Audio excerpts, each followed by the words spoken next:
Please be seated. This Honorable House now resumes its sitting. Minister for Natural Resources and Labor, we're sorry that we lost you. I am told that you're now up and running. You have 30 minutes left in your presentation. Please I proceed, sir. thank you, Mr. Speaker. I humbly apologize for that, but there was some kind of atmospheric situation here that knocked me off.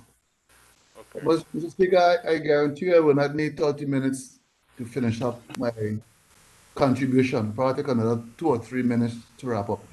Take Mr. your Speaker, time, Honorable Minister. well, Mr. Speaker, I want to wrap up. I want to finish up here, but by going back to our territorial song. It's a song that whenever I hear it, it moves me deeply. And that first part we told was, I think it is, where it speaks of courage for great leaders, that they may rule our destiny. Mr. Speaker, every time we come to the House to pass a piece of legislation, this verse comes to mind. Because it's my firm belief that any legislation we pass in this House should have some bearing or does have bearing on our destinies. And we're the ones put in charge right now to make sure we are doing just that. Mr. Speaker, persons pray for us all the time. They pray for us to have courage. Because a lot of times, Mr. Speaker, why things don't happen because of lack of courage, not lack of knowledge, because we often know what to do, but we are afraid of the consequences. Mr. Speaker, persons may say, like a friend of mine told me once, see, one of the things about politicians, what they're very good at is not making decisions because decisions have consequences. And they can always say, well, I didn't do anything, therefore you can't blame them. The speaker making these kind of decisions, it calls for a lot of courage. Because apart from the things that you do want to see happen, there are always unintended consequences. That's something, Speaker, we must come together and debate and deliberate and digest and tear apart and come back and pull it together. Nothing is perfect. And hope, Mr. Speaker, that we have a good and just outcome. We don't want charged with making the laws for this country, setting the foundation for what is to come. Mr. Speaker, the second part of that verse says, we ask for wisdom for our people, but for a very specific reason, that we may live in harmony. Mr. Speaker, we could agree to disagree in this house, but at the end of the day, we must come together and express wisdom in this honorable house. You need to get us through the exchange and interchange of ideas. That's why we have this debate. Nobody's, we don't hate each other. We may have different views or different ways of getting to the destination, but we all know where we're trying to go. We all want the same thing, to leave the BVI a better place than we meant it, to do our part, to put all pieces of the puzzle into it. Mr. Speaker, why are we doing all this? The last part of that verse tells us exactly why. Understanding for our children. Mr. Speaker, that's why when we have these kind of bills, these hefty bills here, after the first reading, we go out into the community. And we did from Enegada to Joss Van Dyke, explain to persons, getting the input as to what the implications are for the same. Because these bills that we are passing here will be our legacy and the legacy of the territory. It speaks to understanding for our children so that they may cherish this legacy. Mr. Speaker, you're not going to cherish something that's good for you. So we have to make sure we do the best we can when we bring these pieces of legislation to the House. They are having a good outcome. They are good for this territory. Mr. Speaker, I'm telling you, this bill here, integrity in public life, is good for this territory. Mr. Speaker, I've said it before, and as long as I'm here, I'll be repeating this here. The BVI is a very attractive place to live, work, visit, and invest. Mr. Speaker, if you're going to maintain those four significant attributes, integrity in public life must be a part of it. Nobody want to come here to invest. There's no integrity with the elected officials, no integrity in public life in general. who want to live here if you couldn't trust anybody, if people here were just crooks and just doing madness. That's why, Mr. Speaker, this bill, it is so critical and important to our future, to the kind of future that our ancestors sweat, bled, and died for. That we have a place that is going to remain attractive to live, work, visit, and invest. Mr. Speaker, in all that we do, if we're going to achieve the ideals of our forefathers, we're going to achieve our ambitions, we must always be strategic about it, intentional about it, and deliberate in our actions and in our laws to make sure we arrive to a place, if not on point where we need to be, at least somewhere close by. Mr. Speaker, again, I fully support this bill and give it my 100%. I thank you, Mr. Speaker. I thank the member for the Ninth District for his contribution. At this time, I recognize the Junior Minister for Trade and Economic Development and Territorial Member, the Honorable Shireen D. Flax Charles. Thank you, Mr. Speaker. Mr. Speaker, today is a very important day in the history of the House of Assembly of the Virgin Islands, as well as an important day for us as Virgin Islanders. Integrity is something that we take great pride in.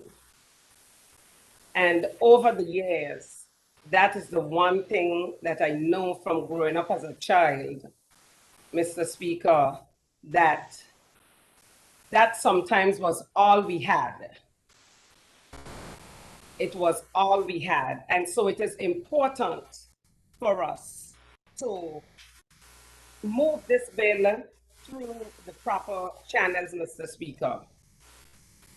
Mr. Speaker, I would like to read a portion of a report. It is from the CMIU4 Anti-Corruption Research Center. And in 2017, the University of Birmingham was involved with this report, and the authors, Haywood P. Marquette and Zuniga, pay particular attention to the issues of culture and leadership in promoting appropriate models of integrity. And I will just read a few of the excerpts from the executive summary, Mr. Speaker. Integrity in public life is an essential component in establishing trust between citizens and their governments. However, over recent decades, there have been increasing concern worldwide that standards of integrity are in decline. In part, that concern reflects a parallel focus on corruption as a core threat to good governance. Two concepts, corruption and integrity, are thus often understood as two sides of the same coin, an increase in one leading to a decline in the other. In practice, much of the attention devoted to integrity has been largely implicit, rather than exploring in depth what should be understood by integrity in public life and how to achieve it. Researchers, activists, and policymakers have too often seemed to assume that integrity will result from the elimination of corruption. Their focus has therefore overwhelmingly been on tackling corruption rather than on promoting integrity. To focus primarily on corruption inevitably places emphasis on the negative behaviors we are seeking to prevent, as opposed to the positive behaviors we wish to encourage. Integrity means more than just not corrupt, and involves doing the right thing in the right way. Lack of clarity about what integrity is has hindered attempts to promote it. In particular, Mr. Speaker, the relationship between personal integrity and role-based integrity, as well as between integrity at the individual or at the institutional level, has resulted in confusion about how the concept can be translated into practical action. Integrity thus entails complex relationships with other dimensions and can be analyzed from various perspectives. For the purpose of developing an approach to integrity management, that is, the formal framework to ensure ethical behavior by public officials, the report distinguishes core characteristics of personal and political integrity. The former entails wholeness, thinking beyond just personal, action that is consistent with principles, doing the right things, morality, doing the right things for the right reasons, and process, doing things in the right way. The latter encompasses normative justice, openness and transparency, citizen engagement, and impartial authorities. Predominant anti-corruption approaches respond to a logic that do not sit easily with the promotion of integrity. The reason for this, the reason is that policies designed to combat corruption are usually developed as a reaction or response to particular scandals, or else are designed to prevent specific behaviors. They are driven by an attempt to address the visible expression of corruption, focusing primarily on institutional configurations or regulatory frameworks, rather than the promotion of a pro-integrity mindset amongst public officials.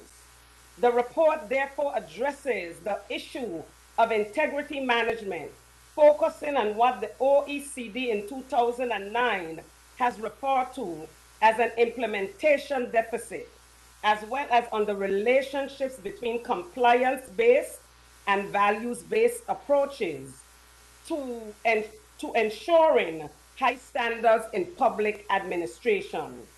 The report pays particular attention to the issues of culture and leadership in promoting appropriate models of integrity. And Mr. Speaker, a lot of this field work was undertaken in Bolivia and Rwanda, but it also applies, Mr. Speaker, to the British Virgin Islands. And Mr. Speaker, I want now, after I've done that, and I will send the link out to my colleagues so that they can have a read of this report. Because, Mr. Speaker, it is important also. The member for the ninth spoke about courage. And I found a little blog on Facebook, Mr. Speaker, that said the 3 essentials to leadership are humility, clarity, and courage. Great leaders inspire greatness in others. And it is our role, Mr. Speaker, to inspire our communities and our public officials and even ourselves when we move this bill on integrity in public life through the House.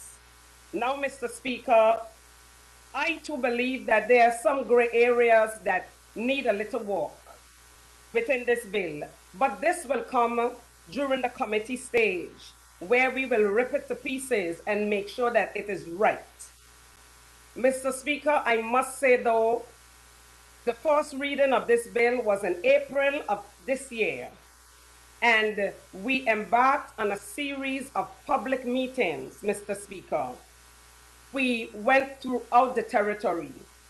Mr. Speaker, I attended many of those meetings, and I recall one meeting where, Mr. Speaker, unfortunately, only 2 persons showed up in person. We went ahead and did the meeting with maybe about 12 or 14 people signing on Facebook. But what struck me, Mr. Speaker, is that we are now making noise, let's say, that we didn't have enough time to review this, etc., etc. But when those two individuals, Mr. Speaker, came into that meeting, I overheard one of them say, well, I'm not staying here. There are no refreshments here. They didn't bring anything to eat or drink. And we were trying to educate the public about this bill as well as other bills. Mr. Speaker, I also want to emphasize that the challenge of putting any bill through, there will always be issues. But I would like to state now, Mr. Speaker, that I too have certain challenges. However, that does not mean that I'm not in support of the bill. I am in support of this bill. But who polices the commission? Yes, there is some information in the bill that speaks to that. It needs to be tighter, and it needs to have more meat to it. Yes, we have persons who we all feel are people that should have integrity, like judges and priests, etc. But Mr. Speaker, we read in the news every day, priests are being arrested left, right, and center. Judges as well are being taken off of the bench. So we have to make sure that whoever is on this commission goes through the same type of scrutiny that they will want to put on a public officer who's accused of doing something wrong, or a representative or politician, that they go through the same scrutiny that anybody that has to come before this commission goes through, Mr. Speaker. How do we ensure, Mr. Speaker, that they are not corrupt or even more corrupt? These are the persons that are going to be taking complaints from the public, Mr. Speaker. So we have to make sure that their integrity is intact. Mr. Speaker, I too want to tell a similar story to Honorable Reimer. Many months ago, someone approached me when I took up the position of Junior Minister of Tourism. And that person said to me, listen, I need a trade license. And I want you to give it to me quickly because I have some jobs that I might be able to get. And I will give you a cut. A lot of times, our own people and the general public, if you as a public officer or as an elected member, representative or politician, whatever persons prefer to call themselves, can easily fall into these traps. I can recall saying to that person, my dear, I do not approve or deny trade licenses. I do not even see these trade licenses when they get to trade. There's a process, Mr. Speaker, I told that person. The only time I would know if someone is having an issue, if they feel that their trade license is taking too long to be approved or whatever, or they have some other issue within that sphere, I would know that they have applied for a particular license. So we have to be honest, Mr. Speaker, and we have to be very careful that we, the persons that are in authority, do not fall prey. And as the Minister for the Ninth rightly said, sometimes persons are not necessarily looking at it from the perspective that we will look at it from now in this bill. They are looking at it, Mr. Speaker, from the fact that I need to get this thing fast. Time is money. How can I evade the system without having to go through all of this red tape, Mr. Speaker? And that is why, Mr. Speaker, we are on a mission to ensure that the services that are provided by government are consistent and that they are expeditious. And that would eliminate a lot of the challenges that we're faced with. And that is why we must bring every single thing online. It eliminates a lot of the chances for persons to say, listen, I need this, I will give you $1,000. Because the process itself would be seamless and we wouldn't necessarily have to have anyone, basically, I would say, disrespecting that public official or that representative or politician. Mr. Speaker, I also want to segue back again to that commission and to reiterate the fact that we need to ensure that whatever criteria there is for this commission, that it is up and above board. We have seen over the decades, and I said decades, Mr. Speaker, where a lot of these boards have not worked in the way that governments have wanted them to work. So we need to ensure that we eliminate that level of bureaucracy as well when it relates to any commission or any board.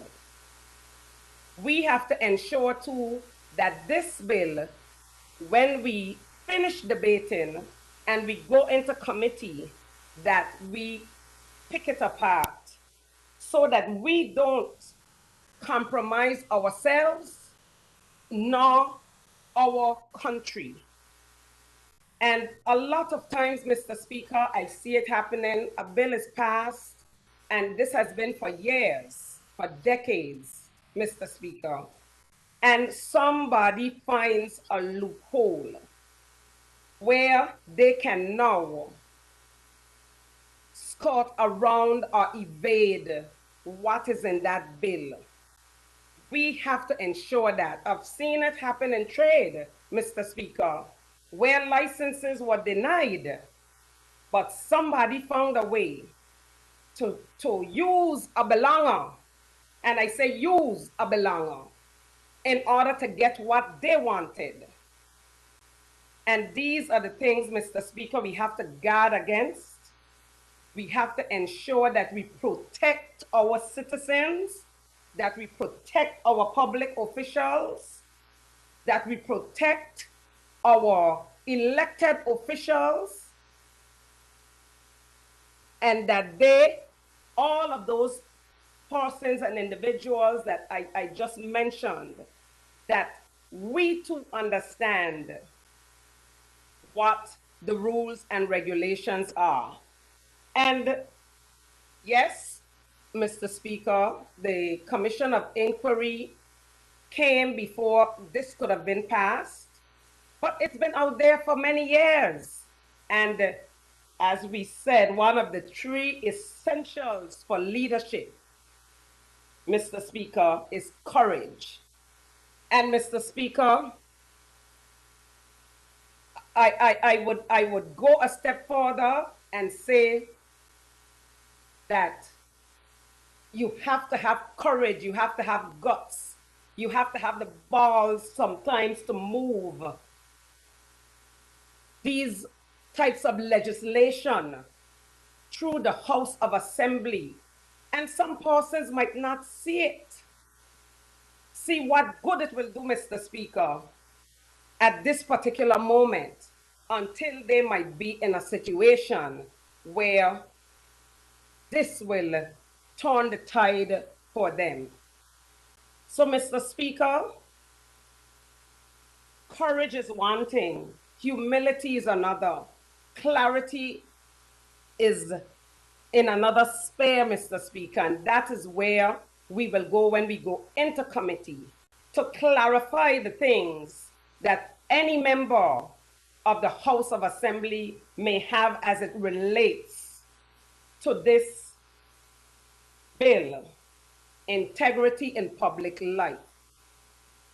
Because we all want to have transparency and accountability and good governance. Without that, our people will not move forward.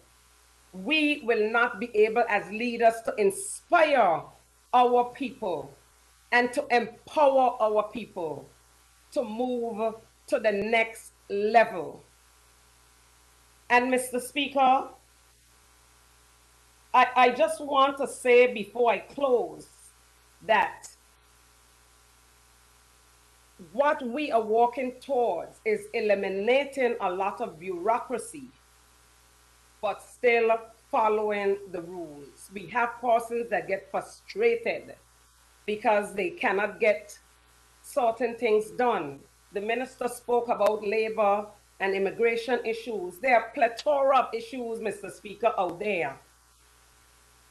But we have the courage, and I dare say, as my sister would say, the Balginas, to ensure that these pieces of legislation come to the House of Assembly to be passed. Without that courage, we would have Mr. Faulkner and all the others that have worked, that have toiled, blood, sweat, and tears, rolling in their graves. And so, Mr. Speaker, I will end again by saying there are three essentials to leadership: humility, clarity, and courage. Thank you, Mr. Speaker. I thank the territorial member and junior minister for her contributions. Members, the floor remain open for contributions to the bill entitled Integrity in Public Life Act 2021. I recognize the Minister for Health and Social Development and territorial member, the Honorable Carvin Malone. Thank you very much, Mr. Speaker. I would like to first confirm that I can be heard. Yes, loud and clear. Okay, great. Thank you very much, Mr. Speaker, for the opportunity to lend my contribution to this very important bill.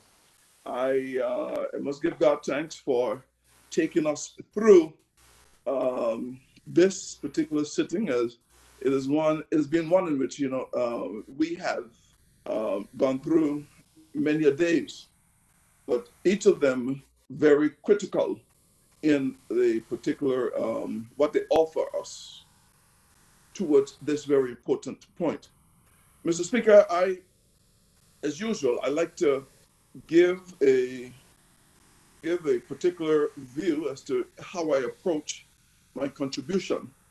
I would like, first of all, to invite everybody to get into the room, come closer, come close, because we have a lot that we must be able to learn from this exercise, integrity in public life. So closer, come a little closer, especially my senior gems. My senior gems, they have called on a number of occasions and say, well,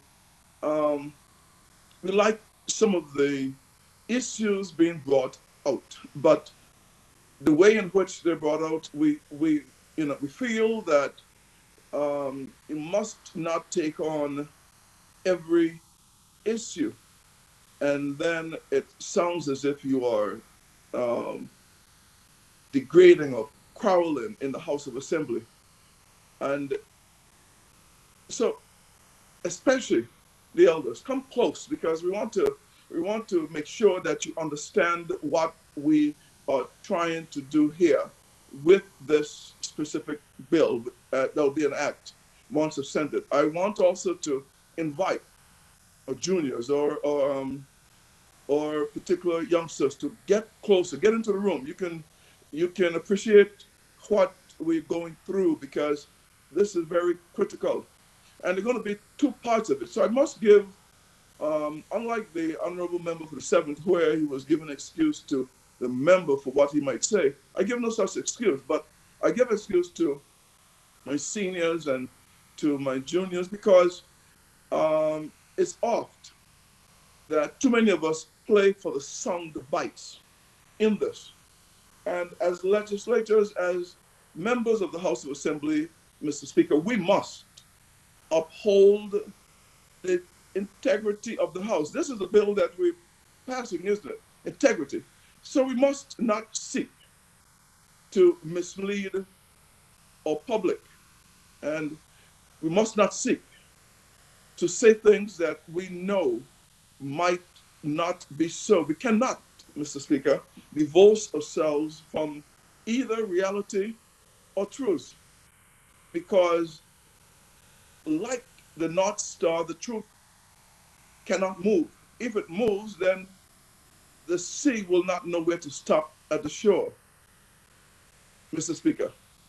The sun wouldn't know when it's day or when it's night. That's the North Star for you. It is a guiding star. And integrity, this House must at all times uphold that. So, in my presentation, just so we can get a basis for it, I've walked with 3 kits. I only, first I used to walk only with my DNA kit to make sure, you know, who I'm dealing with, who is speaking at the time. But I found lately that I have to add 2 additional kits.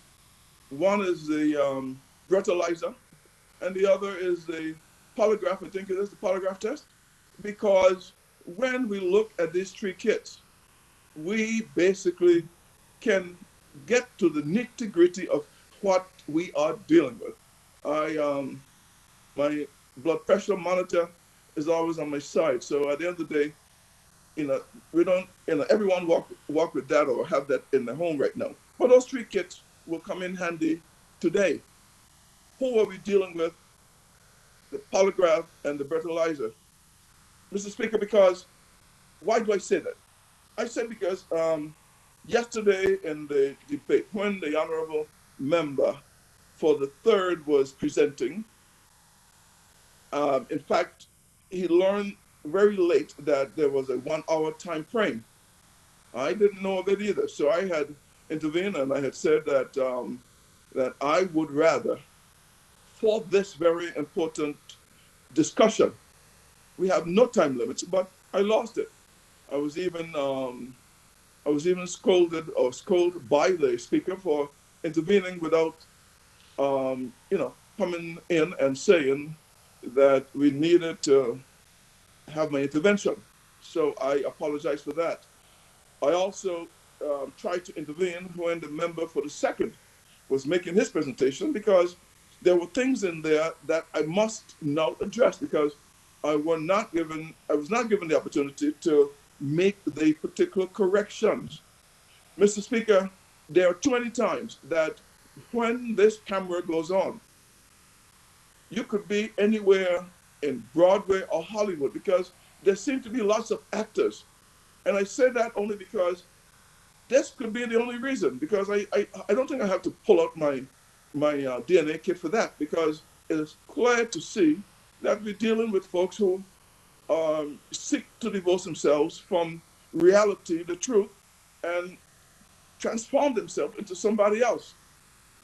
Because there are too many times, and I think the honorable member for the seventh had listed it. He said that there are too many times that we have a situation where um, I think it was the fifth member for the fifth. We have a situation where members are called upon to come to a number of the public forums to discuss matters of interest to the public, because this government, and I'll show you where it is, this government made a pledge during the campaign and placed it in the manifesto, that we would have public consultation, unlike any other government, any other time in the past 72 years, from 1950, 71, 1950 to now. We check the number of public consultations that we have. We're upholding that, Mr. Speaker, because we think it is critical for what we are seeing.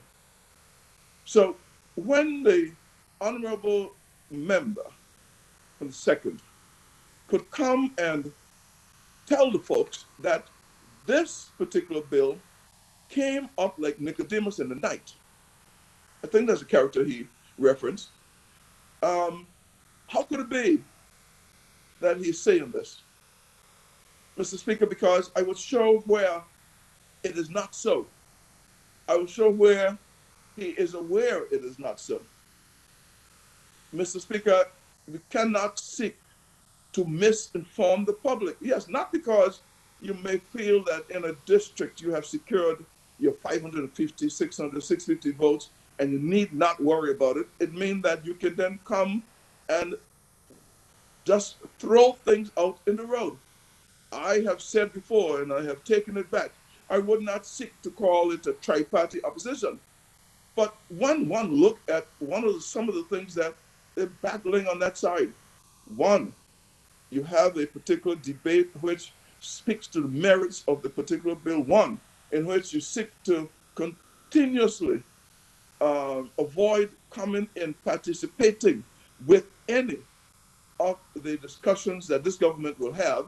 And when you take it to the public, you're not there. And as soon as the camera turns on, then there is this debate that you will have to pull your DNA kit to find out, well, who are we talking about? Who is it that's talking? Is it the same person who is basically being invited to come to the particular consultation meetings? Mr. Speaker, I can say that because at the end of the day, there was no hiding about the consultation. I'm not sure if we'll be able to see the documents and they'll be probably turned back. But there was a government release that was issued on 19th May 2021, Public Consultation, Integrity in Public Life. There was one held in Central Tortola on Wednesday the 19th at the Altius Catholic Primary School at 5 p.m. One held on the 20th in the West, Lenoria Denville Primary School at 7 p.m. One held on the 23rd of May in Anegada Reef Hotel, 1 p.m. One held in Johnson Dyke.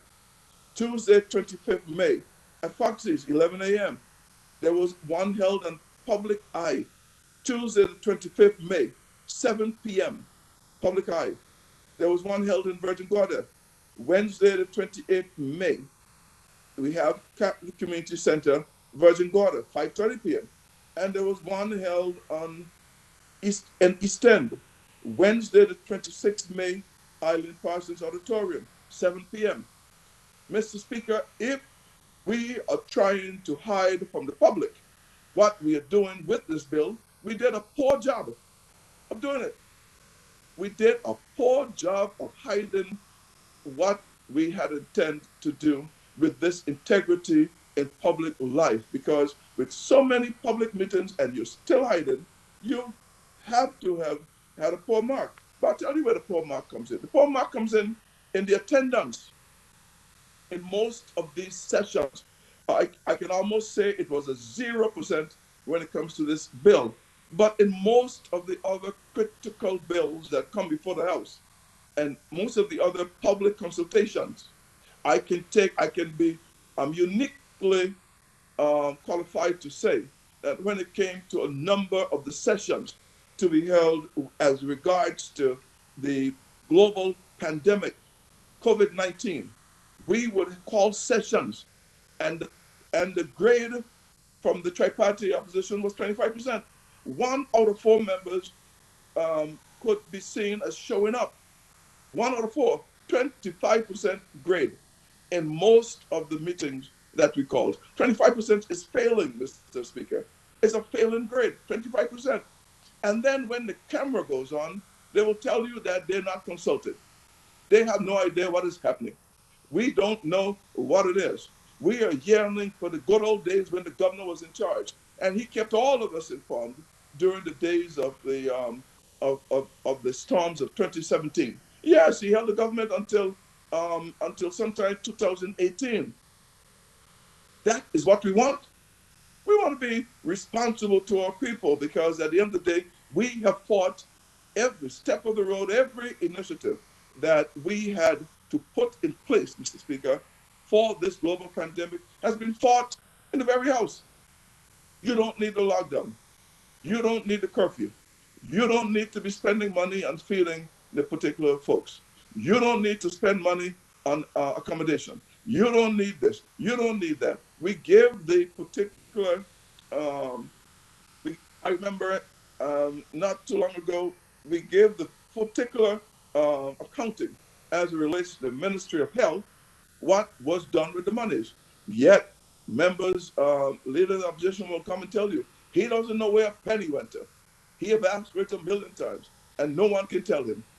Mr. Speaker, I always pick my battles. I pick my battles because at the end of the day, I always said that there was not every mold is a hill. Not every hill is a mountain, and it is not every mountain that you can plant your flags on. So I let certain things go because timing becomes everything.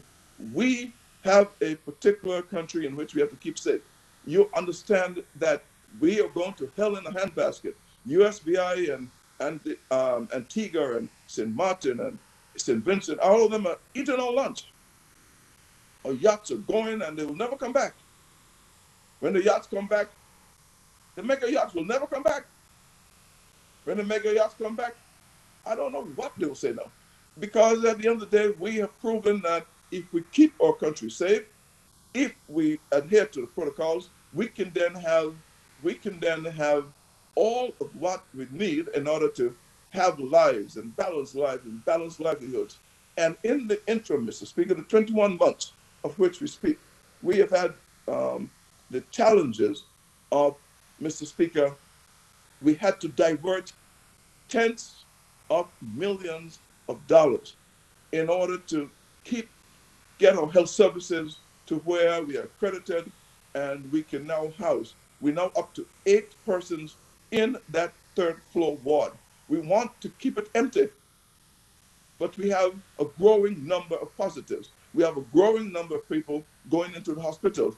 We do not wish to return to the days of July of 2021, Mr. Speaker, when we lost 37 of our people.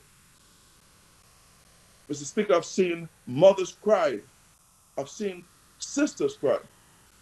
We have some of our families now in the US who are losing family members to COVID-19. And yet, some of our legislators will feel safe going on radio, spewing stuff that simply they know simply ain't so. That is not right because we have a duty to protect. But let's get back to this particular bill. Mr. Speaker, um, there are a few documents that I would crave your indulgence to be able to refer to my notes from time to time. I uh, the Honorable Premier will know that when a subject wakes me up at 2 o'clock in the morning, he will know that come 7, 8 o'clock, we have some things that we have to talk about and so forth. So I look at a number of documents, and I'm going to call their names because I'm not sure if they'll show up properly. I look at a publication that was done by the United Nations Office on Drugs and Crime. It is a publication, is a country report of the United Kingdom of Great Britain and Northern Ireland. It is a review by Turkey and Israel of the implementation by the United Kingdom of Great Britain and Northern Ireland of Articles 5 through 14 and 51 through 59 of the United Nations Convention against Corruption for the review cycle 2016 through 2021. Because you see us come to the House from time to time, and there are a number of legislations that we have to pass in order to keep on the cutting edge. Number one is one area, but in order to even keep relevant or to keep within what the United Nations and other jurisdictions have for legislations that will be required to be passed by every house, be it ours, be it Jersey, be it whatever it is. These are legislations that the Premier have brought to the table.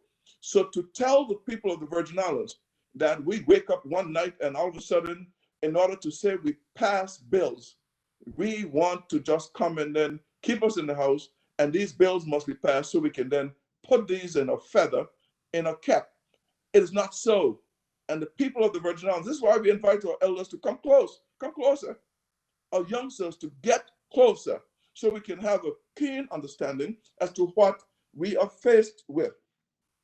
Mr. Speaker, in this United Nations Office on Drugs and Crime, it says that the Conference of the States Parties of the United Nations Convention Against Corruption was established pursuant to Article 63 of the Convention to, in other words, promote and review the implementation of the Convention.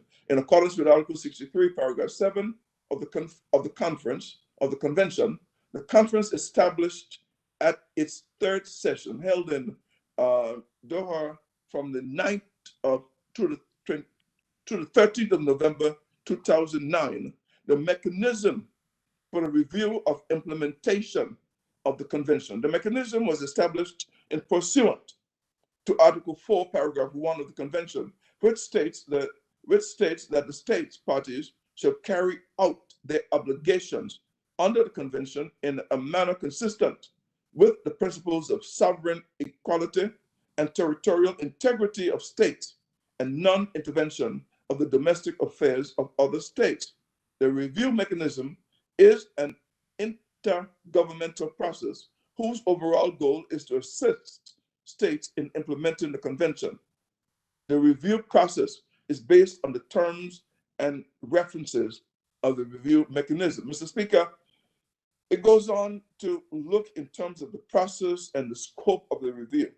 Separate reviews were carried out to assess the implementation of the convention by the Bailiwick of Guernsey, the Bailiwick, I think is pronounced, of Jersey, the Isles of Man, and the British Virgin Islands. The review reports in these jurisdictions are contained in annexes to the present country review report of the United Kingdom. So on pages, I think it was 94 to, it was 274 to 285, it gives you the review of the British Virgin Islands, the country review report of the British Virgin Islands, review by Turkey and Israel of the implementation by the British Virgin Islands of Article 5 through 14, 51 through 39 of the United Nations Convention Against Corruption for the review cycle 2016-2021. Mr. Speaker, I could only read headlines from this because it is a document that I invite people to log on, search, and find. It is important. It speaks in the introduction to the overview of the legal and institutional framework of the British Virgin Islands in the context of implementation of the United Nations Convention Against Corruption. In Chapter 2, it speaks of preventative measures, observations on the implementation of the article under review. In that same paragraph, it speaks of the public sector, the codes of conduct for public officers, measures related to the judiciary and prosecutional services. Those were in Articles 7, 8, and 11. The one as it relates to the prevention of anti-corruption policies and practices, preventive anti-corruption body or bodies are in Articles 5 and 6. Mr. Speaker, it also went on in Article 9 to speak of the public procurement and management of public finances. How do you implement this? Was done in Article 9. How do you implement? In Articles 10 and 13, public reporting, participation of society, Mr. Speaker. That's done in Articles 10 and 13. And in Article 12, it speaks of private sector, the measures to prevent money laundering in Article 14. And Mr. Speaker, it goes on later to speak of the recommendations. When these were done, when these reviews were completed, it came up with 12 recommendations. And recommendation number 6 on this says that the British Virgin Islands, it is recommended that the British Virgin Islands take steps to expeditiously adopt the Public Service Management Bill. 1, whistleblowing policy 2, and the ministerial code. So it's whistleblowing policy and the ministerial code, and to establish, now listen carefully, to establish the Integrity Commission. This is Articles 7.1, 7.4, 8, 1 through 5, and 13, number 2. So, Mr. Speaker, in this implementation schedule that was reported by the United Nations Office on Drugs and Crime, it was reported that one of the recommendations that we must be able to look at is to take steps to expeditiously adopt the Public Service Management Bill, whistleblowing policy, and ministerial code of conduct, and to establish the Integrity Commission. It has 11 other recommendations that must be looked at, Mr. Speaker. In the third chapter in this particular BVI review, I can only read headlines. It speaks of chapter 5, asset recovery, and the observations on the implementation of the articles under review. So when you look at 3.1, it deals with the general provision, special cooperation, bilateral and multilateral agreements and arrangements. These are in Articles 51, 56, and 59. It also speaks of the prevention and detection of transfers of proceeds of crime, financial intelligence unit, Articles 52 and 58. Mr. Speaker, it goes on to speak in Articles 53, 54, and 55 of the measures for direct recovery of property, mechanisms for recovery of property through international cooperation of confiscation. And it speaks of international cooperation for purposes of confiscation. That's in Articles 53, 54, and 55.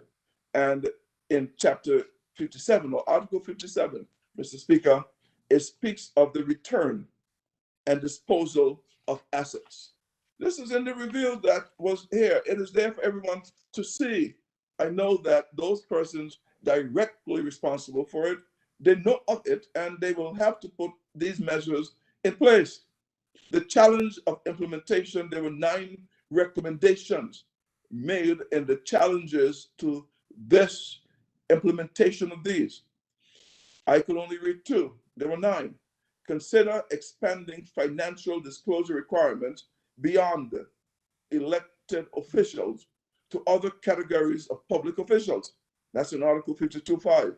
Signature of other authority over a financial account in a foreign country to report that relationship to the authorities and to maintain records related to such accounts in Article 52.6. So, Mr. Speaker, we have a duty to look and to assist all of the agencies that are responsible for making sure that that on which we rely is never falters, never shakes. Now, Mr. Speaker, coming back even closer to home, we had the overseas territories, because in 2017 was a remarkable year because we had the Foreign and Commonwealth Office. They issued what could be known as the white paper, the overseas territory security, success, and sustainability, sustainability, sorry. And this was issued in June of 2012. But before we did that, we had the protocols for effective financial management, which was signed between the government of the Virgin Islands and that of the United Kingdom. It was signed on the 23rd of April, 2012. It speaks of good governance, Mr. Speaker. It becomes a document that will forever be referred to. It was signed on the 23rd of April, as I said, by the Premier of the day, Dr. the Honorable D. Orlando Smith, by the Governor of the day, and by the Minister of Overseas Territories, Foreign and Commonwealth Office. All, well, one was on the 21st, and the document was brought down here for the 23rd.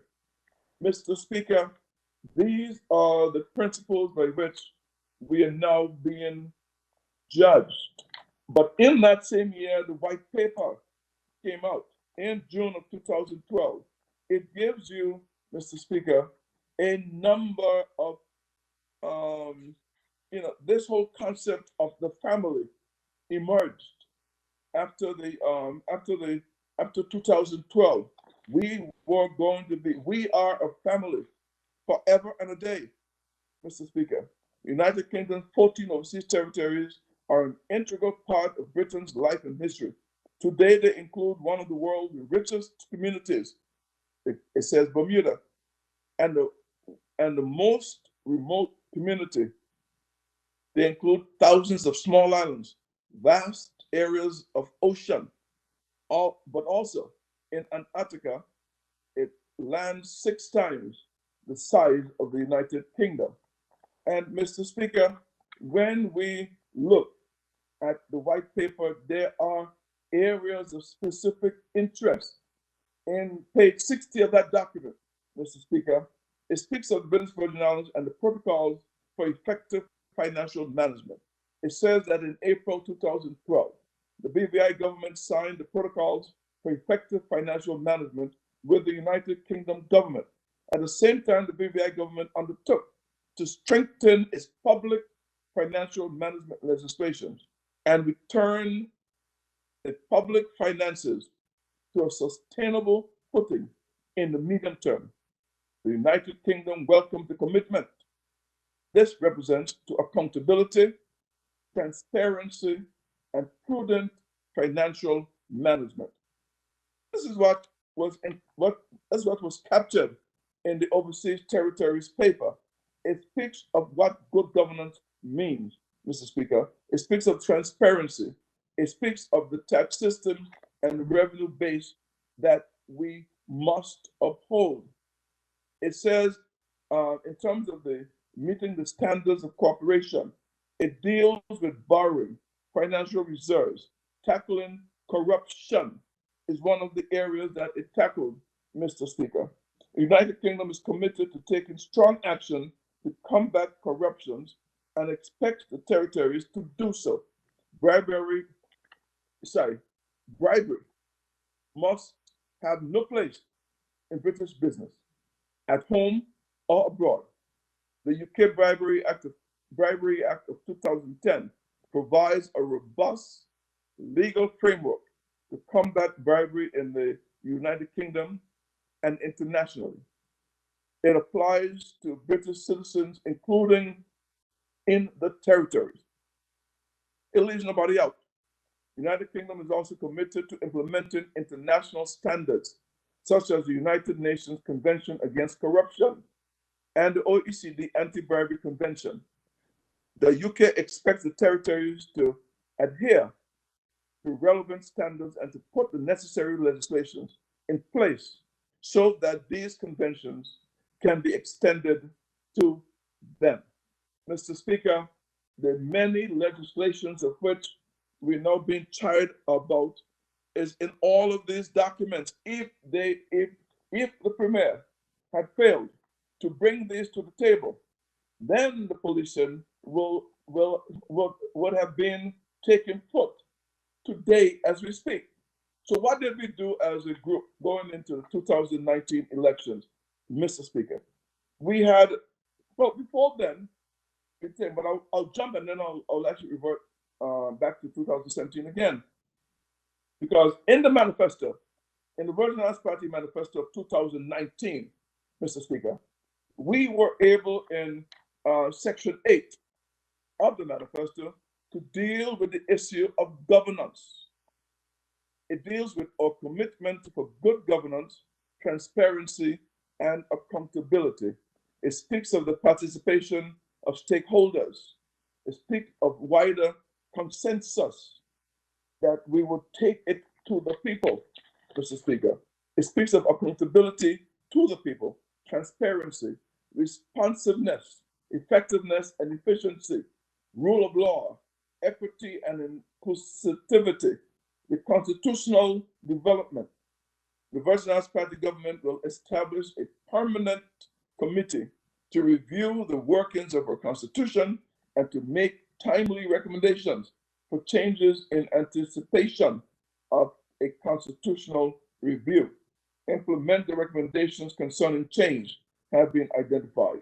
Mr. Speaker, it speaks of the enhancing the operations of the House of Assembly, the very house of which you control. It speaks of the security and safety for a peaceful society. It speaks of the particular border security. The whole concept of having a joint force was not a dream that somebody had and woke up and just say, well, this is a good idea. It's on page 78 of the manifesto. The Virgin Islands Party government will have an effective border management in line with international standards. Number two, it will implement a maritime enforcement agency consisting of customs, immigration, and the police, utilizing combined assets with a larger sea-going vessels. It will have border agencies, partnerships between the French, the Dutch, the US, USVI, the UK, and the Caribbean. Uh, People keep talking about where's your plan? Well, okay, fine.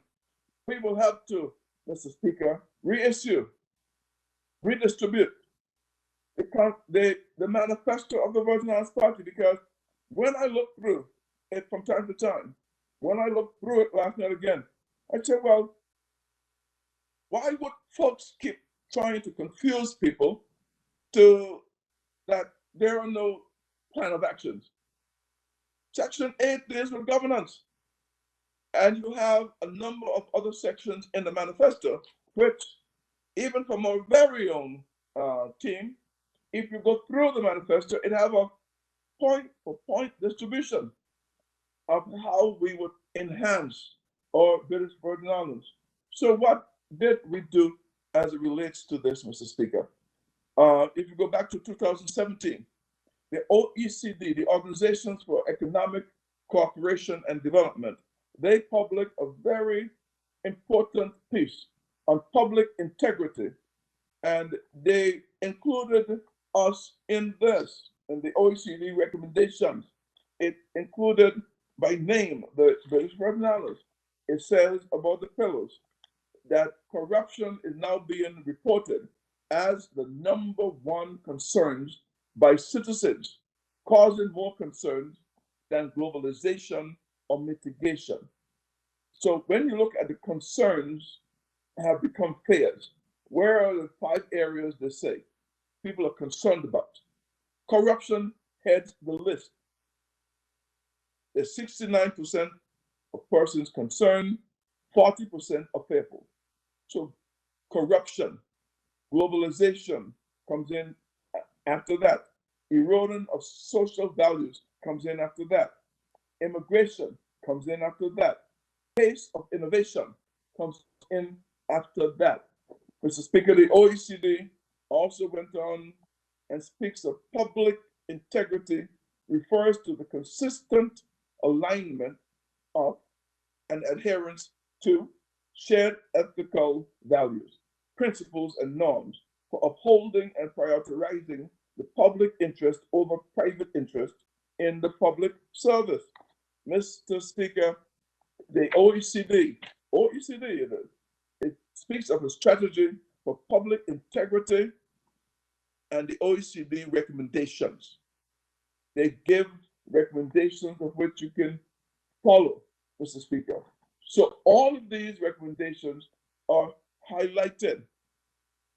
And in fact, when you go in, and I'll make the headlines and where to find each of these documents. This one, as I said, is actually headline OECD recommendation of the Council on Public Integrity. So it gives recommendations onto systems, on culture, recommendations on accountability, recommendations, Mr. Speaker, of guiding principles for a society and territories and countries that they will be able to follow. So what did we do? In after the storms, we went to the United Kingdom looking for grants. As I have opined over and over, we did not get grants. We were given a document which is now the famous or infamous, whichever way you look at it, high level framework for UK support to BVI hurricane recovery, and is in part of it in a letter to the Premier from Lord Ahmad of Wimbledon. He stated that as part of this, in terms of getting this particular guarantee, we, as part of this, and as we have previously discussed, the United Kingdom government will need to set conditions around such support to ensure that this represents value for money and that the additional borrowing is sustainable by the BVI. Therefore, I recommend that our officers begin discussion to develop a partnership agreement between the United Kingdom government and the BVI government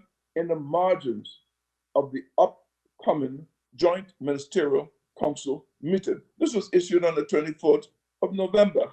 And in that particular communique, it speaks of good governance. It says that the BVI government recommits to ensuring the utmost levels of transparency and accountability across the BVI government, both in central ministries and also in government parastatals and state-owned enterprises. In particular, any projects directly related to post-hurricane reconstruction and development activities. This should also allow for greater public scrutiny of government finances and projects through auditing and publication of accounts by a competent and adequate resourced external audit office, Mr. Speaker. Mr. Speaker, we have to look in terms of what we are looking at from a global perspective. These measures do not preclude conditions from lending institutions such as the Caribbean Development Bank. In addition, the United Kingdom government proposes that the implementation of a public expenditure and financial accountability assessment and a fiduciary risk assessment to use as a basis to set out further specific technical conditions. Mr. Speaker, this high-level framework speaks of fiscal sustainability. It speaks of building in resilience, and it speaks of public administration reform. BVI government has committed to building a stronger, better, and greater BVI as part of the recovery plan. This will require a more efficient public service, able to deliver public services that are more effective. The BVI government commits to develop a public administration reform plan that will support the overall recovery plan and deliver a more efficient and effective public service. Mr. Speaker, we could speak from time to time about that particular segment because we have noted that there are areas the Attorney General opines all the time as to whether or not we are delivering all of what we have through the public administration reform plan. We have to work together to get this done. We cannot continue to miss the important sessions when the camera comes on, and then when you get into the particular item by item, clause by clause, you span across the table and nothing there, no one there. Mr. Speaker, we must be able to come together in front of the camera, behind the camera, and do what is required. It speaks of the UK BVI partnership. It says in this high-level framework, the BVI government commits to working in partnership with the United Kingdom government through the regular exchange of information. Now, the partnership must always be mutually aligned, Mr. Speaker. And of course, there are some concerns that will continue to be in focus. We must continue to do it. I opined before that the Commission of Inquiry would have been best dubbed a particular area where we have just like was done by the United Nations Office of Drugs and Crime, a review of governance, since that is what you want to do over the past 71 years.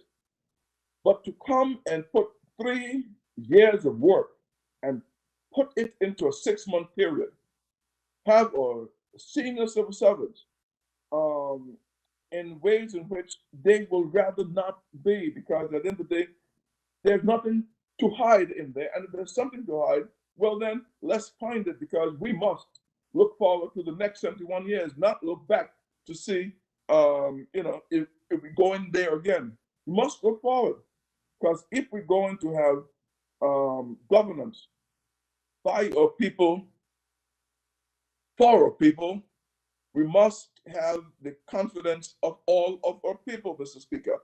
And we could only do this if they feel comfortable by governance by our very own people. If this is not attained, then we could never reach to the point where we would be looking in terms of what we have to do. Mr. Speaker, I there was a government statement that was issued on the 22nd of December 2020. And there was a BVI News issue that was issued on December 23rd, 2020.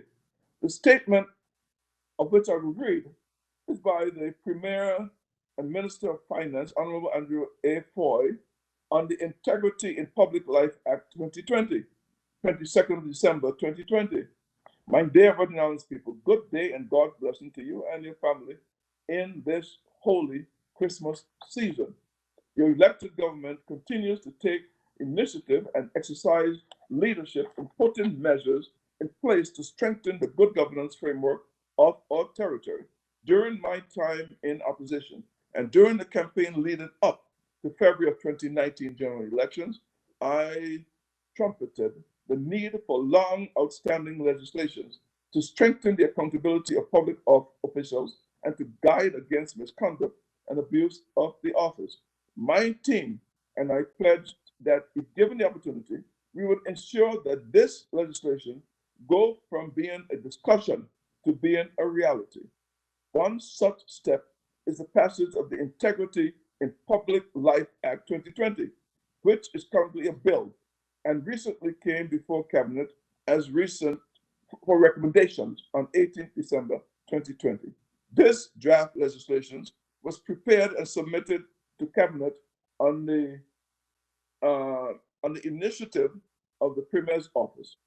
May I state that it is important to note the role that the Premier's office and your elected BVI government is playing to drive in the process of our territory to have this legislation. This initiative of the Premier's office is important for two reasons.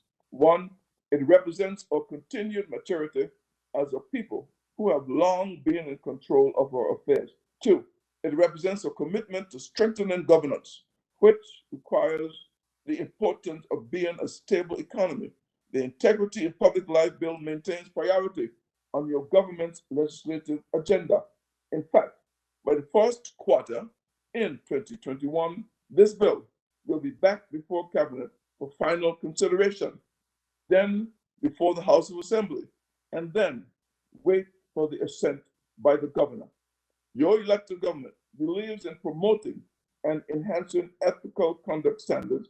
That is why we are walking the talk and we are driving the initiative to consolidate laws related to the prevention of corruption and the award, monitoring, and investigating of government contracts and prescribed licenses. That's the statement that was made. It was made, Mr. Speaker, as I indicated. And all of these references I would give because they're important that we are consistent in terms of educating the people and not misleading the people. It was made on the 22nd December 2020. When you make that statement, when you have reached the document that comes to that particular area, it is because a lot of work had been done prior. It was not one in which, Mr. Speaker, that was just dreamt about on the 23rd of December, and not one that is dreamt about today, the 20, what's today's date? The 21st of December 2021. But we had something called a global pandemic. We had something, not had, we have something called global pandemic.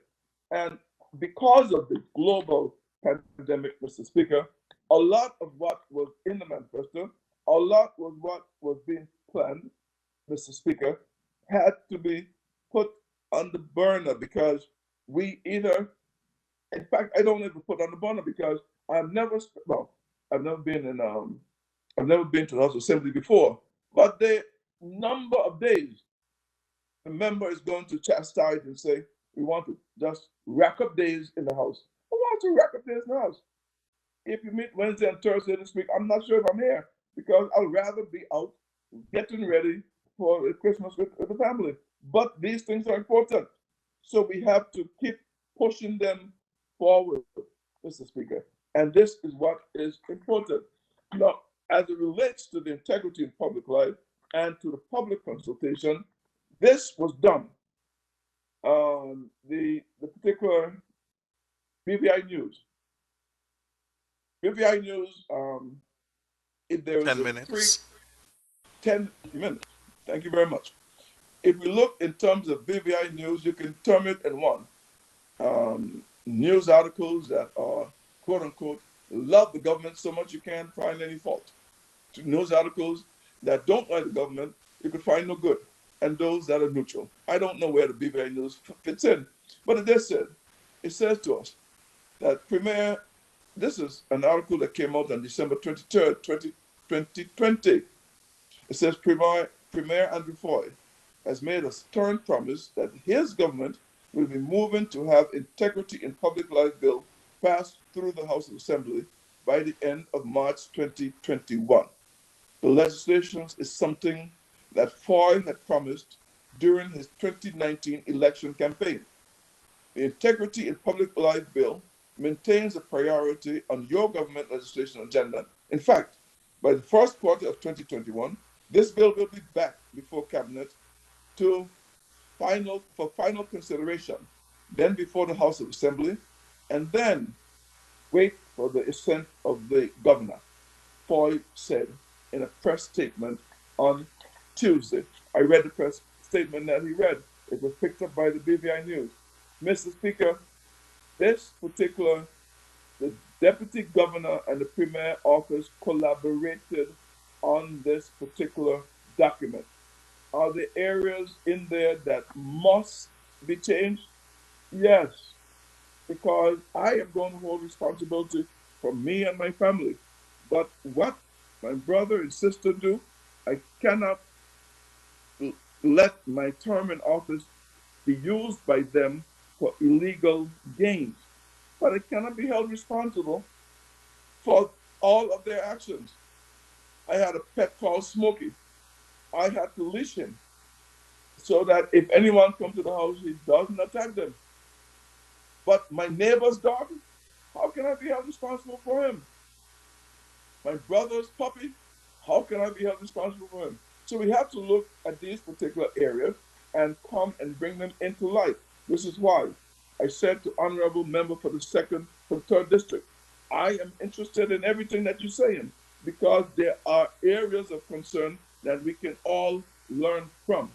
I cannot tell you that he sought to mislead the public. He was concerned that some of the issues in there are onerous. Some of the issues in there are not are going to be against what we have. The premier outlined the different articles in this 28-page document. It went on, Mr. Speaker, to outline in I think it is about is 20, well, it's more than 28 sections because the schedules, they're scheduled to this. There are two schedules, but there are 43 particular verses in this that must be examined item by item, word by word, without losing the particular purpose for which was opined by the Permanent Commonwealth Office, by the OECD, by the United Nations Office on Drugs and Crime, by our particular legislations that we have been called upon to act from time to time. There are others that are on the docket. There are others that have to be passed. And if you want a seat at the table, Mr. Speaker, sometimes you're given soup and you're given a fork. Soup, no solid food, and a fork. That's what a seat at the table gives you sometimes. We have to maneuver away until when we get the proper utensils in order to deal with this. So, Mr. Speaker, I just stopped by to say that the integrity in public life, it may be a hard pill to swallow. We have to examine it clause by clause. I pray and hope that all 13 members would stay around the table so that we can come out with a document that meets the international requirement and does not serve our people soup with a fork. And Mr. Speaker, I thank you very much for your kind indulgence, and I cede the rest of my time. I thank the Honorable Minister for Health and Social Development for his contributions. It is now about 1 o'clock or 5 to 1, so we'll take one more speaker and then we will break. And I think it's only the leader of the opposition is left to speak, so we'll take him for his hour and then we'll break at 2. And when we come back, we'll have the Honorable Premier wrap up the debate. I now recognize the Leader of the Opposition and member for the 8th District, the Honorable Marlon A. Penn.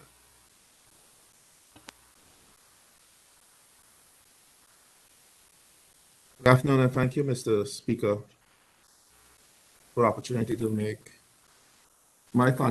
excuse me, my contribution to the bill entitled Integrity in Public Life Act 2021. Speaker, I don't intend to take the full hour that's allotted to me, but there's just a few things that I want to just highlight as I go through the discussion of this bill this afternoon. So, Speaker, I listened attentively for the past couple of days. I think all members have made valid and valuable contributions to the debate over the past couple of days. And I think that is the intent of this Honorable House. I think debate is the hallmark of any legislation, this institution. I think it's important for us to debate and debate respectfully and respect each other's opinions on these particular subjects, especially subjects like these that are very, very weighty and has far-reaching implications, not just for ourselves, but for the entire institution. I have to recognize the contributions made by my colleagues in opposition. I want to recognize the contributions made by the member for the 3rd District, Honorable Julian Fraser, the senior member of the House, as he's dubbed.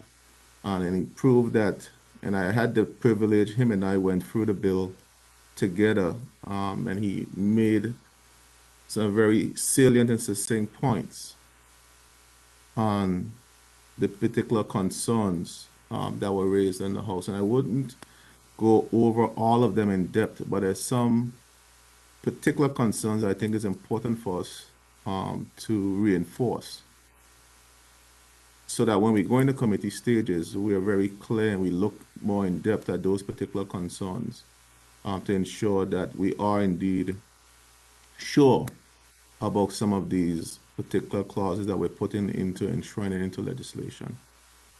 The member, it's important to have members like the member for the third, and he's a stickler. He pays attention to the details, and then when you're dealing with legislation, it's important to pay attention to detail. He reminds me of Honorable Skelton as well, who I loved working with for that particular reason in terms of the sound attention to detail, particularly the implications of these particular legislation. And my colleague from the second, I see he's been the father, the subject of much fodder since his contribution. But I think at the end of the day, he has a right to his contribution, and we should respect the contributions of members, just like our members respect the contributions of other members. The previous member made a statement. He made me chuckle.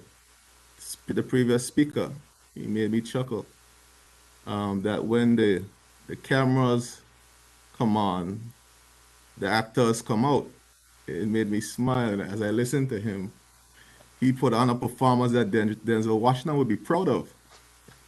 I mean, he said he said one thing, and quite frankly, he put on a show just now that Denzel Washington shed a tear in terms of his performance just now. But what I would say is that the member is my dear cousin, whom I love very much, and I know it's Christmas season, and I want us to be in Paramtong and while we sit around the table and have a good Christmas dinner without any tension. So I'll refrain from responding to any comments for made just for the season, my dear cousin. So I'll refrain from those comments and stick solely to the bill and my concern specifically with the bill and moving forward with this particular bill. But Mr. Speaker, it is no secret the Integrity in Public Life Act has been something that's been around, has been discussed, and the territorial memo rightfully outlined some of the reports that has said that this type of legislation is important for us as an institution if we're trying to make the level of advancements that we intend to make as a country. It is important for us to have these type of legislations in place. But Mr. Speaker, we have to also be mindful while putting legislation like this in place that we don't circumvent the institutions that we've already established and ensure that persons stay in their lane and commissions and institutions stay in their lane, their rightful lane. And there are certain aspects of this legislation where I see there's some jumping lanes. And it is important for us to ensure that we scrutinize the particular clause in this legislation to ensure that the responsibilities that are ceded with certain institutions certain institutions are not eroded by the Integrity Commission as we put the pieces in place for this piece of legislation.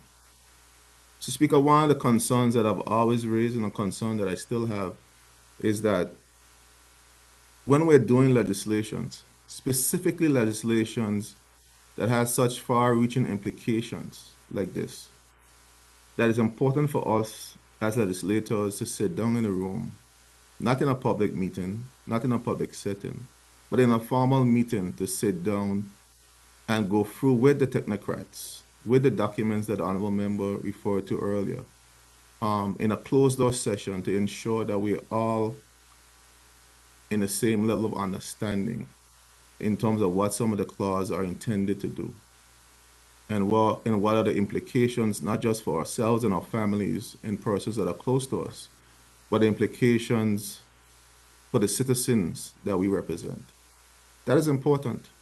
I continue to ask that, and this not just under this administration, I've asked that under the past administration that I've served under as well, that we need to ensure that we have these level of in-depth conversations with the technocrats, with the different persons who are drafting, and what the intent, if we're pulling legislation from a particular jurisdiction, how does that fit into BVI's context? Because there are uniqueness in every jurisdiction, and we have to take into consideration those unique circumstances within certain jurisdictions. And that's the premise from which I speak, Mr. Speaker. And I think, as I said, I won't be long, but there are two particular areas of concern for me that was highlighted by previous speakers, but I think it needs to be reinforced, particularly the issue of the Constitution and ensuring that what we are intending to do with this Integrity Commission does not infringe on constitutionally established positions. And I agree with the point made by the member for the tour, but in fact, the commission should be one of those constitutionally established institutions. And I see areas where it sort of jumps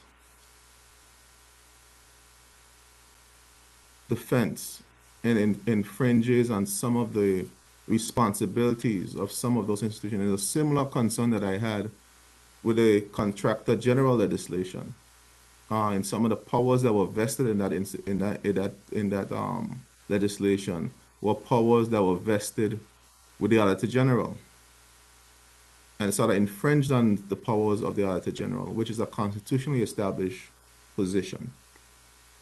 And it's something that I believe that we need to be mindful of when we're going through this bill in the details in committee. One of the first areas, Mr. Speaker, that I'm going to specifically talk about is the investigative powers, part 3 of the bill, that speaks to investigative powers, Mr. Speaker. Speaker 16.1 says that the Commission may, for the purposes of investigating complaints, require by notice in writing any person to supply information to it or produce a document of him. And it goes on to say in part in section 2, an investigator may, upon production of his or her official identification card, if so required, enter premises occupied or used by a public authority for the purposes of A, searching for documents kept on the premises, B, inspecting documents or other things kept on the premises, and C, taking copies of relevant documents found on the premises, Mr. Speaker. Mr. Speaker, this particular section speaks to a concern that we had with how the Commission of Inquiry operated and how we ensured that there were particular rules for which the Commission of Inquiry would engage the public officers and public officials. We went at painstaking, and I want to commend the Attorney General for insisting that there were particular and specific guidelines established to insist that there was indeed a unit established to ensure that documents went through a particular process. We spent millions of dollars with legal advice to put these particular things in place, to support Attorney General's chambers to get these things done. But if I'm not mistaken, we're putting in legislation where the commission has powers to go and just search and get whatever documents they want. And this is an area that needs to be clarified. We cannot now come back and ensure the very things that we fought against in legislation and give the commission powers to do things that we said the commission inquiry ought not to do and ought not to have access to, and we determine what they have access to. So we have to be very careful in terms of the language that we're putting in these legislation. So if it is indeed that the commission, the authority or the commission, as it would be called, needs access, it has to be defined how that access will be granted. Is that going to be done through regulations? Should that be enshrined in the legislation? Those are the kind of discussions that we need to have in the committee stage. to make sure that there's clarity in terms of how that will happen. Because this is not just on behalf of elected officials, and there are caveats within the legislation where there are certain exemptions for elected officials while in office. And the privileges that are outlined in the Constitution as a member for the third, rightfully outlined in his contribution. But these particular clauses in legislation has to be clear and have to be clear, because we know when legislation leaves this honorable house and it goes into the public space for interpretation, the interpretation seems to be very different than what the intent of the legislation is. So that is something that I believe that we need to discuss. And additionally, it speaks about taking relevant documents found on the premises. So we're here talking about a commission. Coming to your office is a public space, or you as a public official, getting documents. And they could get search for documents kept on the premises, inspect documents or other things kept on the premises, and taking copies of relevant documents found on the premises. A police officer cannot come into your house without a warrant or a reason to come into your house and take documents. Can they go for that? If I am wrong, I need to be corrected. So we need to make sure that this commission doesn't have powers that supersedes the relevant authority who has the responsibility to carry out certain functions. So for me, that particular area is an area of concern, and I think it's something that we need to really drill down to when we go through the details of this bill, and ensure that there's clarity in terms of what the intent was, and there's clarity in terms of what we're purporting to do as it relates to this piece of legislation. Speaker, and as the section 17, which speaks about access to the register of interest. Mr. Speaker, again, we're going down a road where we just recently changed the Register of Interest Act, where we allow access through a commission. We allow a commission to have access to the act. And I don't know if the intent is there for this to be, and it speaks to, let me read the entire section. So say if I be accused of misleading the public, I want to read what the document says for the edification of the public, because as we know that the public meetings and engagement wasn't as we would have liked it to be. And I'm sure there's some person that are listening. I think it's important for us to read these sections so they can understand what some of these specific sections speaks to in this particular legislation. 17.1 says, the commission shall, in the performance of its function, investigate complaints, have the power to, 1, A, summon and examine witnesses, B, administers oaths and affirmations and receive evidence, C, compelling the production of such books, records, and document as it may be considered necessary, or for any proceedings, investigation, or hearing held by it. So it's a commission discretion whatever books or documents or records they feel. Again, the process. I spoke earlier about the process that was put in place for the commission inquiry. But Mr. Speaker, if I may just kindly ask the indulgence of the leader of the opposition just to, on a point of information. Sure, you go ahead. If he's willing to yield, he has. You can go ahead, Deputy Premier. I'm fine, Mr. Speaker. Thank you. I respect extending courtesies to members. Thank you, Mr. Speaker, and I thank the leader of the opposition for extending that courtesy. Just for the benefit of the public, there is a section here that speaks about warrant. And I do agree that perhaps we need to take a closer look at that section and to strengthen it.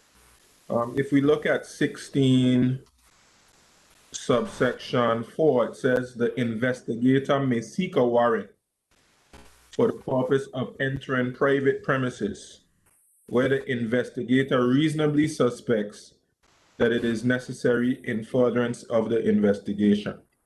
It does say may there, and maybe it should say shall instead of may. But I mean, I do think the point from the leader of the opposition is a valid one, but there is some level of provision for warrants, and perhaps it can be strengthened. Thank you, Mr. Speaker. Yeah.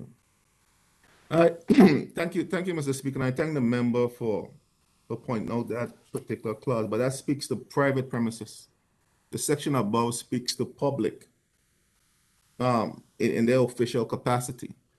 And that is even more dangerous, if you ask me, Mr. Speaker, because you're now saying that that an investigator may, not that he shall, in the point I raised by the member, in the case of a public premises, he could just go and do what he wants. But in the case of a private premises, he may. That means an investigator could come into my house or a relative of mine's house, and get whatever documentation, make copies of whatever documentation, and take whatever documents from the premises. I don't know if that's the intent that we intend to do. Even the police force doesn't have that type of power, doesn't have that type of privilege. I don't even know of the current police act that we're now reviewing or considering has that type of power or have that type of privilege. So this and it strengthens my point, Mr. Speaker, that this act has some draconian tendencies in it, where it's going in some places that could be very dangerous for us societally. So sometimes you could have the best of intention and create a destructive force that destroys persons' lives and destroys persons' businesses, because we know the road to hell is paved with the best of intentions. That's something my grandfather not says to me a lot. Said to me a lot. My grandfather, blessed memory. And we have to be careful. We have to be extremely cautious that the very thing that we're saying that we want, the transparency, the integrity, the good governance, and we don't put things in place that destroys our public officers and destroys our regular citizenry of the territory. And I think some of these clauses are overreaching. They're reaching a little too far and are creating a situation and a circumstance that could be very detrimental to a public and to persons in public life and in private life. As a farmer that used to say, the beaver is a small place, you don't hear things, and when these things happen, persons going to person's house without due cause, without just cause, and it gets out on the road that an investigator is looking to Joe Blow house into Joe Blow business. By the time he gets a chance to clear his name or her name, their name is already stained across the territory. No one should have that type of power or authority. Just like how we were making the concerns and raising the concerns that we need specifics in terms of the commission inquiry, in terms of what they're looking for. We know all the specifics in terms of not have a wide drag net over 10, 15, 20 years. There needs to be very specific terms in how this integrity commission should function. It has to be very specific. It cannot be vague. It cannot be ambiguous in terms of the legislative language. It has to be very clear and explicit, or else we're going to end up going on dangerous, dangerous roads that we've just seen, where we've spent millions of dollars for legal advice, over $5 million for legal support to try to defend against a commission inquiry, putting structures in place and mustering a defense based on things that we consider to be untowards or not upstanding in terms of what due process requires. So, Mr. Speaker, I just want to reinforce my point that I made earlier before the point of information by the member and the deputy premier and the member for the 7th district. Mr. Speaker, I'll continue up at 17.1. And I was at subsection C. Again, the point rings home. The process has to be clear. And we can't just say that it'll come in regulations. I've been around this house long enough to know regulations sometimes never come. Then when they do come, they come years and years and years after. By the time they do come, persons' lives are torn asunder. Mr. Speaker, the process has to be clear. How we're going to administer this legislation, it has to be clear. However we put it in the language in the legislation, we have to ensure that it's embedded in the language. Subsection D again says, access to the register of interest established and maintained pursuant to the Virgin Islands Constitution Order 2007 in such circumstances as may be prescribed. So at least there's some wiggle room there in terms of how that access will be said as may be prescribed. But I want us to make sure that that's stronger, because at the end of the day, we have to make up our minds. Are we just going to be on an individual basis granting access to the rest of interest? Or are we going to make it public and set the guidelines in which persons could access the rest of interest? This tinkering back and forth with the rest of interest and the public's and members' interests and the perception that it brings when you have this tinkering back and forth about members' interests, what members having to hide. We saw how members were raked over the coals and went through this process. We have to be careful. We have to be careful. So we have to make up our mind, Mr. Speaker. Clearly define access to the rest of interest. Instead of individually continues to add persons, this person, that person, make it public, and then define the access to the rest of interest, if that is what we want. But we're going on a dangerous road. And this, the previous clause that I spoke about, it lends itself of creating a police state where you have an institution that has these kind of far-reaching powers beyond the police, the Royal Police Force, to go into persons' homes, get documents and make copies without a warrant, may seek a warrant. They don't have to, they may. Where persons could come into public office and get up with documents, where person could compel the production of such books, records, papers, and documents as it may consider necessary for a proper and proceeding investigation or hearing held by it. That's the makings of a law unto itself. We have to be careful, Mr. Speaker. No one is saying that we don't want and we don't need to have police, this level of legislation in place. We need to have legislation that holds us to account as public officials and public officers. We need to. But we also need to know that it can't go beyond the realm of these fishing expeditions where some of these particular institutions go sometimes. So we have to make sure that they're bounded, they have their independence, but independence that is bounded by rules, bounded by some sense of constraint and doing things in a proper way. We have to make sure that that is enshrined in law. And this speaks to require that any document submitted to the commission be verified by affidavit. And F, which is good, and I support that. The person are going to put forward documentation or make accusations, and I think that has to be the same has to be true for persons who are filing reports or making accusations against a public official of corruption. If you're going to make an accusation of corruption, or persons being involved in corruption, you have to make that through a sworn affidavit. You can't just come into the office, file a report, and say, this is what happened, this is what Joe Blow is doing. I have evidence of Joe Blow doing X, Y, Z, and so the case. And then an investigation starts into Joe Blow's conduct, into his business, into persons that are close to Joe Blow. And then by the time you get wind of what's going on, it's not enough that a person gets fined and potentially might go to jail, but they've destroyed many persons' lives in the process. They might have destroyed many persons' businesses in the process of filing false and misleading information. So that's not enough to fine them $30,000. And perhaps you might put them in jail as well.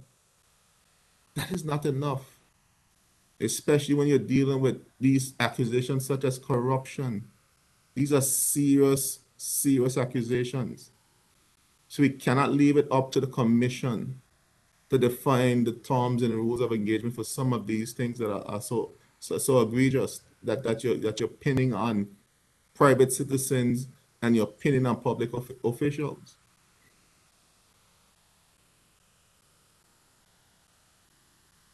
You have to make sure, Mr. Speaker, that the commission doesn't have open-ended and unfettered power.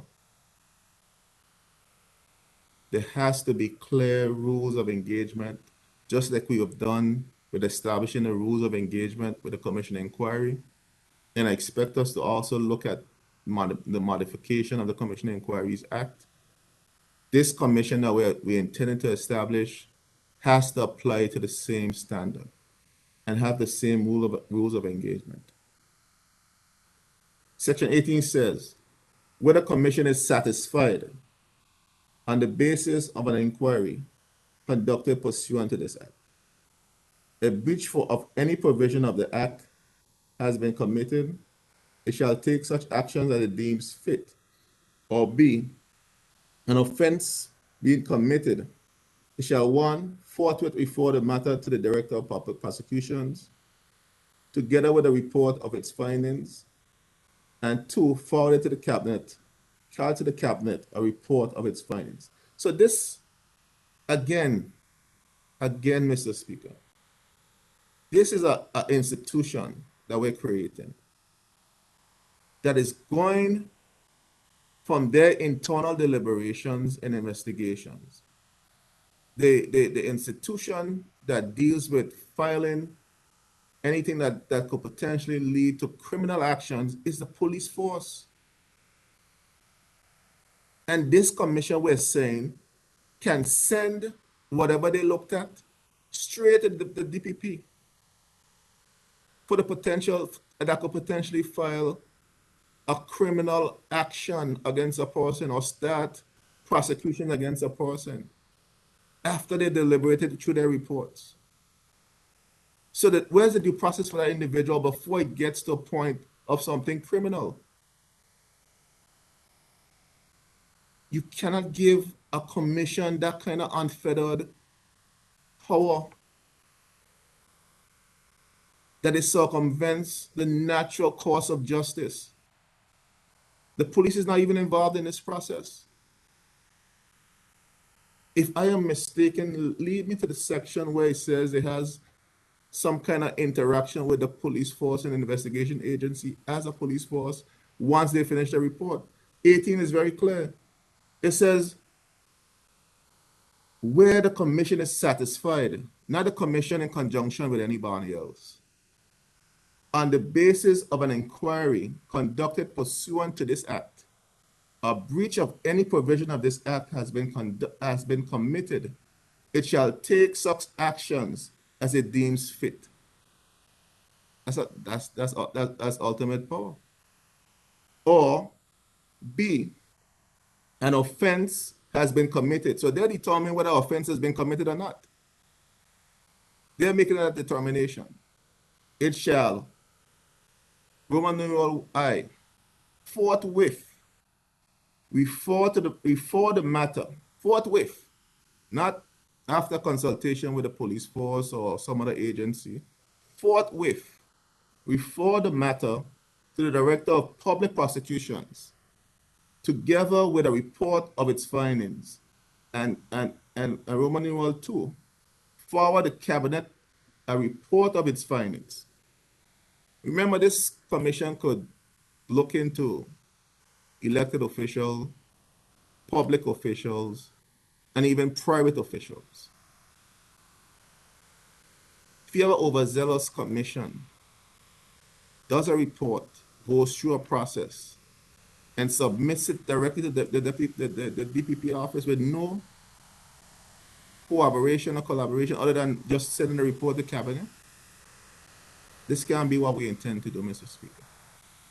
I don't think this is the kind of unfettered powers that we intend. Imagine if the Commission of Inquiry had the power with the report that is coming up in January to take their findings after their investigations and send it directly to the DPP.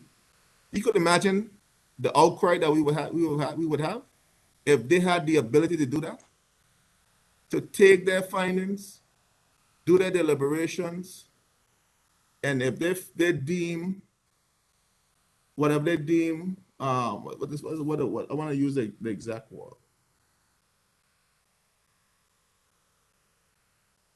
What they deem fit, actions that they deem fit, and send it directly to the DPP's office for further handling. Can you imagine the outcry and the stomping up that we would have in this house throughout the territory if we gave the Commission Inquiry had this type of power? But we're giving it to the Integrity Commission? I don't think this is our intent, Mr. Speaker. I don't think this is what we really intend to happen. This is not what we intend to put there. And I think that is what members are saying. The whole process, the whole point of debate is supposed to have our varying opinion and perspective. It's what makes a democracy works. We all can sing Kumbaya all the time and play patty cake, bakers man, bake me a tart as fast, not tart as fast as you can. We all can do that. So while we agree in principle, and I agree in principle, and I'm going to say this, that it needs to be some type of framework like what is being proposed. This type of language with this type of overreaching, overarching power could be very dangerous. That is being vested in an independent institution that has no oversight from anyone and answerable to no one. This is dangerous powers that we're vesting within this institution. And it could have serious and far-reaching implications for all us as public officials, past and present, because there's a section where it says that upon the statute of limitation goes, I think it's 10 years. There's a statute, I can't remember the section right now, and I can't put my finger to it. There's a statute of limitation of up to 10 years, I believe, when it comes to persons leaving public office and public officials, and where matters that you've dealt with could be handled, still be adjudicated and investigated. So, Mr. Speaker, these are a few of the areas, Mr. Speaker, and there are many more. And the member for the third did an extremely good job yesterday, highlighting clause by clause many of the areas in the bill that we need to look at carefully and we need to consider carefully. And I think we need to really focus in on those particular clauses in the bill. Mr. Speaker, I crave your indulgence as we go through this bill, Mr. Speaker. We should not try to rush through this bill to the committee stage, Mr. Speaker. Let us take our time. Let us get the feedback and intent from the legal minds and from the jurisdictions where some of these clauses have come from, so we could understand what the intent was of these clauses and how does it fit into the BVICE context in terms of what we're trying to achieve. We should not try to rush through this bill in an hour, in an hour and a half in a committee stage and say that we're trying to time management. Time management when you're dealing with the lives of people, when you're dealing with the decision, this is a serious decision that we're making. We have to make it. And I ain't running behind a banana tree. We have to make it. But clause like this is what caused me, what makes me pause for concern and how they will be administered. When you decide to give this entity that power to make these decisions and how is going to impact the lives of not just ourselves, we're not thinking about ourselves as public officials. How it's going to impact the lives of our citizenry, Mr. Speaker. So we have to be careful. We have to be patient and deliberate with this process because it's an important process and it's one I take very seriously. I'm hearing that the words are being thrown out about the committee stages, and I want to make it clear to the public because sometimes people are listening and they're butt up when certain things are being said, so they only hear the part about opposition members not showing up to doing their work. So I want to make it clear that when it comes to doing the work of the people, the member for the 8th district is most present representing the works of the people. I want to make that lucidly clear. And I will be very much present in executing my duties as a member of this honorable house, which is the main call to office that all of us have in terms of execution of our duties and making sure that we fulfill our responsibility to ensure that we fulfill our duties as elected members of this honorable house, Mr. Speaker. Mr. Speaker, there's one area as well that I want, and a member for the territorial member brought this up who spoke last, Honorable Calvin Malone, in terms of what were the responsibilities that we're placing on members and the responsibility that we're placing on private citizens, particularly as it pertains to persons who were asking to function on these statutory organizations, many of whom do it it's not for money because there's no real monetary remuneration for most of these boards. There's not a lot of money to be earned by members who operate on these boards. And just persons in general, just because of your proximity to a politician, you're already labeled a PEP. And I have friends and I decided to run and put myself up for elected office and political office. And by my decision on doing that, it has far-reaching implications for persons who were close to me during my time of making a decision, my family and other persons. We have to be careful that persons and that the level of responsibility and scrutiny that we place on the persons or place the responsibility for members for persons whom we have no clue what they're doing, how they do it. And then have us to be culpable or responsible for their action. I think the member for territorial member was very clear. And he used a very colorful analogy, which I don't have one right now to substitute for that. And I'll take his analogy. And he's right. He's right. You shouldn't be held responsible for your neighbor's action.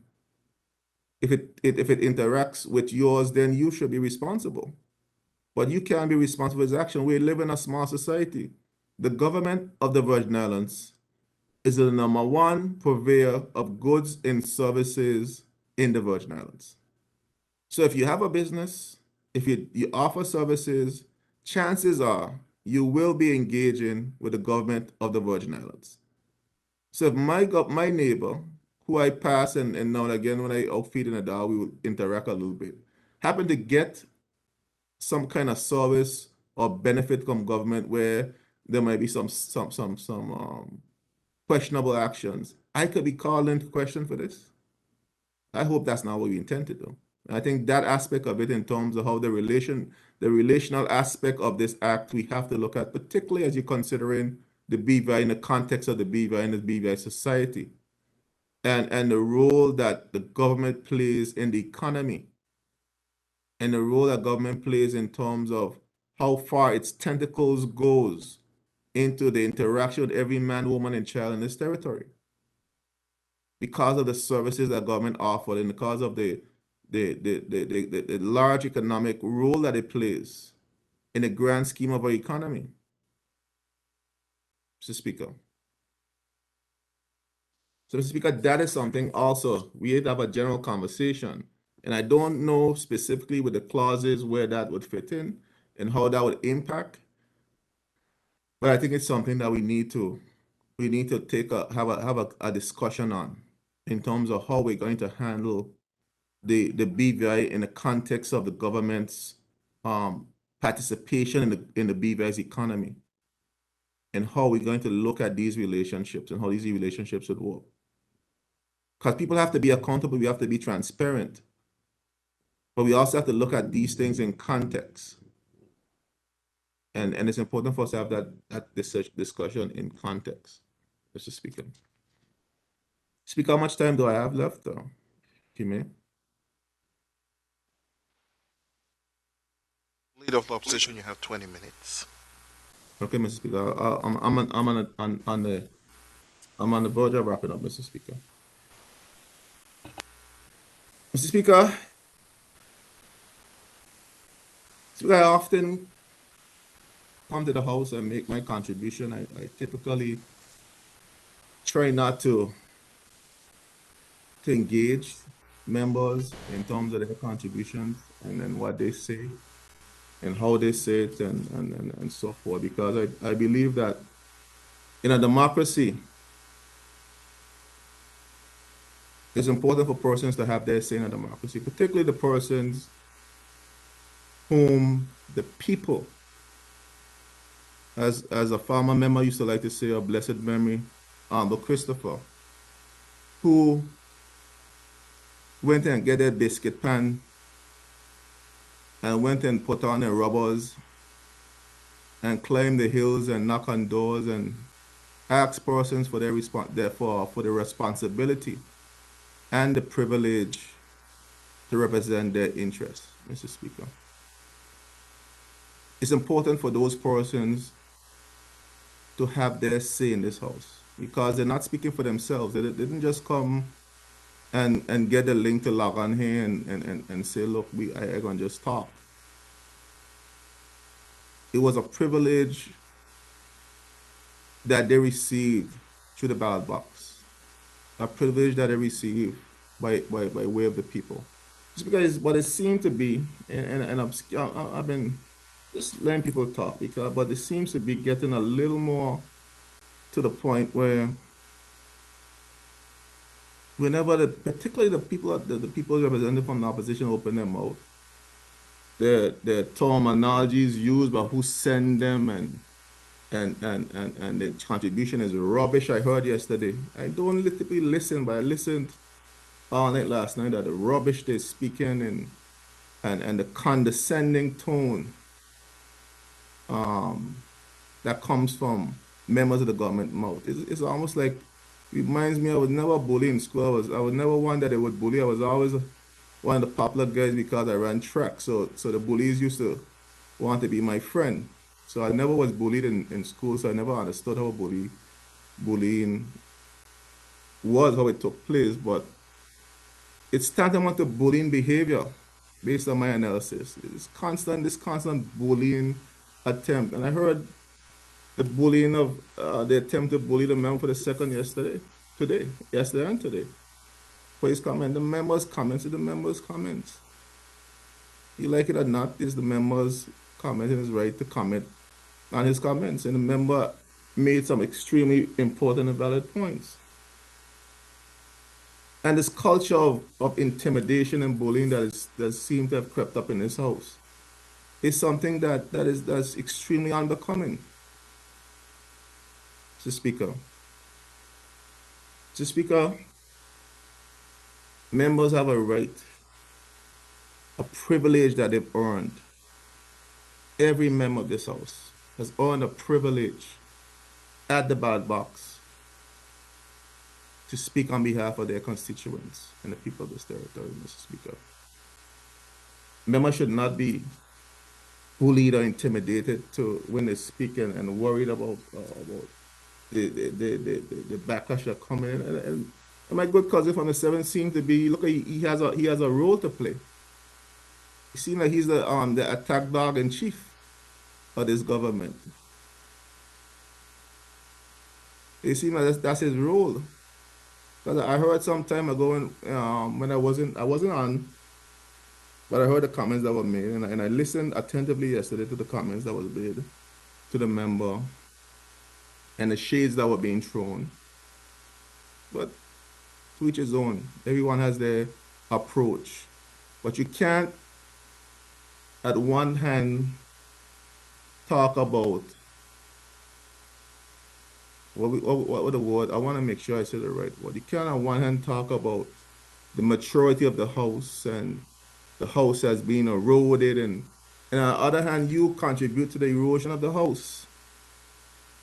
It's your derogative, condescending, manipulative comments and to the people and to this house, to the people. The member has a right to speak, and speak he should. He's on that right. He's on that right 2 times over to speak on behalf of the people he represents. Like I say, we all ain't gonna sing kumbaya. We all ain't gonna always say patty cake, bakers, man. Bake me a coconut tart as fast as you can. We're not gonna play that. We're not gonna always play that game. But that's a democracy. That's what debate is about. You have to convince the people that what you're doing is the right thing for the people. That is your job. Not to try to degrade the member and talk about how much you love him and he is this and that, the other. And your condescending comments, it's a trend. The bully, intimidating comments, it's a trend. Let's stop that, man. You talk about building institution. You're talking about having respect for the institution. You're talking about maturity in the politics. Maturity in the politics, respecting person's perspective and opinions. Like I've respected yours. You interjected in my commentary, and I allowed you. Because I respect you, and I respect the people of the 7th district who sent you to this house. You have a right to speak. And I will never stop you from speaking if you want to inject anything that I say. Because you've earned that right. It was a privilege that was given to you by the people of the 7th district. So respect the member for the second's privilege as well. Respect other members of the opposition's privilege as well. Like we respect yours. The intimidation, the bullying, ain't gonna work. I'm too big to be intimidated by anybody. You gotta stop that, man. You can't say one thing and do another. It's called a contradiction. We have three teachers online. So they'll tell me if that's a contradiction of a quandary, whatever the word is, you'll correct me. And I'll accept point of information to correct me if I use the wrong word.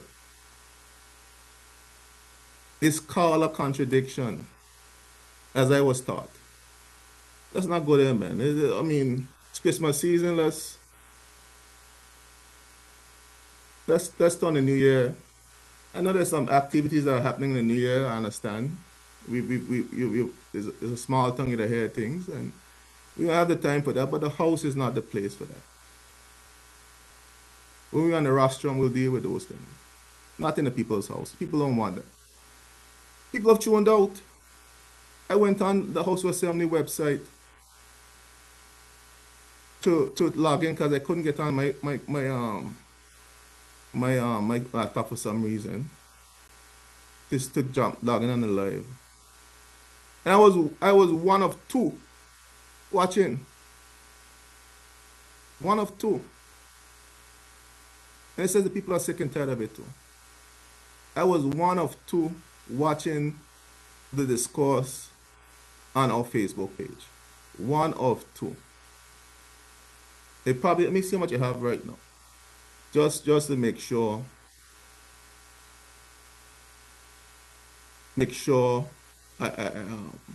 one of two I was, and I want to see how much we have online right now.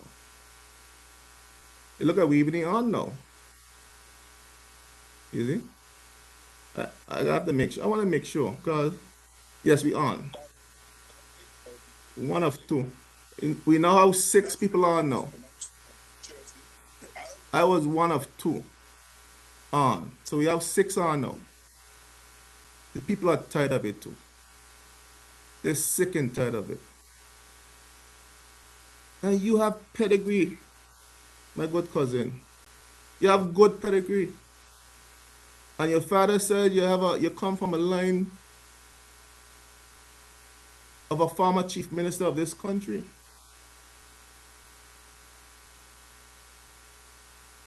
And on your mother's side, which is a side that I proudly associate with you and the Minister of Health, you have one of your founding members of this country, Honorable Leslie Malone. Don't let nobody put you up to no nonsense. You know better. You come on better stock than that.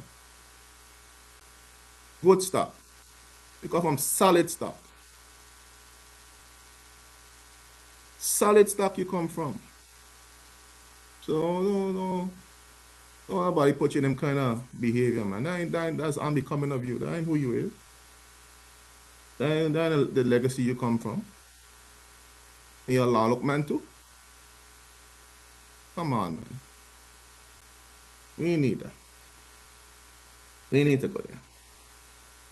Just because there are 2 particular comments that were made that I have to say something about.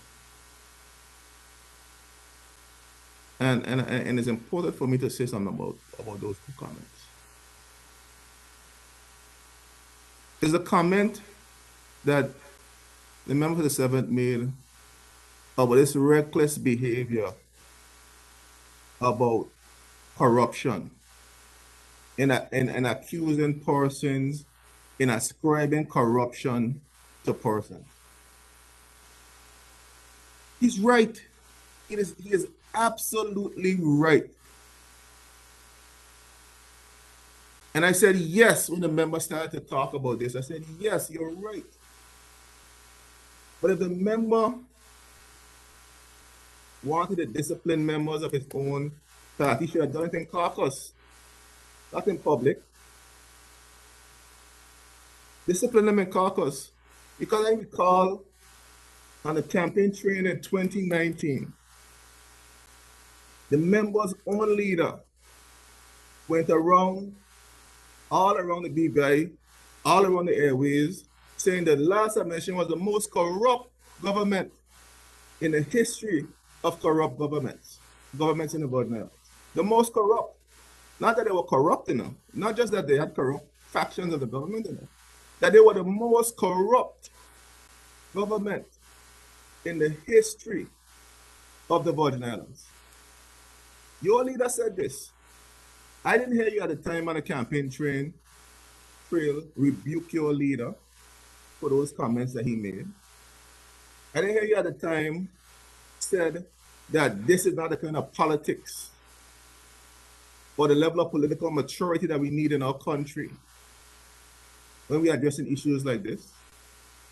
Where were your voice when those comments were uttered when you were right there next to the leader, uttering those kind of comments? To the fact that it had to be retracted in the commission inquiry when they asked if there's any corruption. We're now hearing that there's no corruption in the country.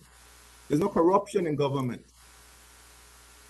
So where's the retraction on those comments labeling the last administration and the most corrupt administration in the Virgin Islands, in the history of the Virgin Islands?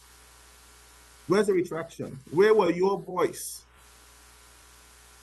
Where was your voice when those comments were being uttered? It was politically expedient for you at the time, though, for those labels to be placed on good Virginian citizens and their families who have to live with those labels for being corrupt.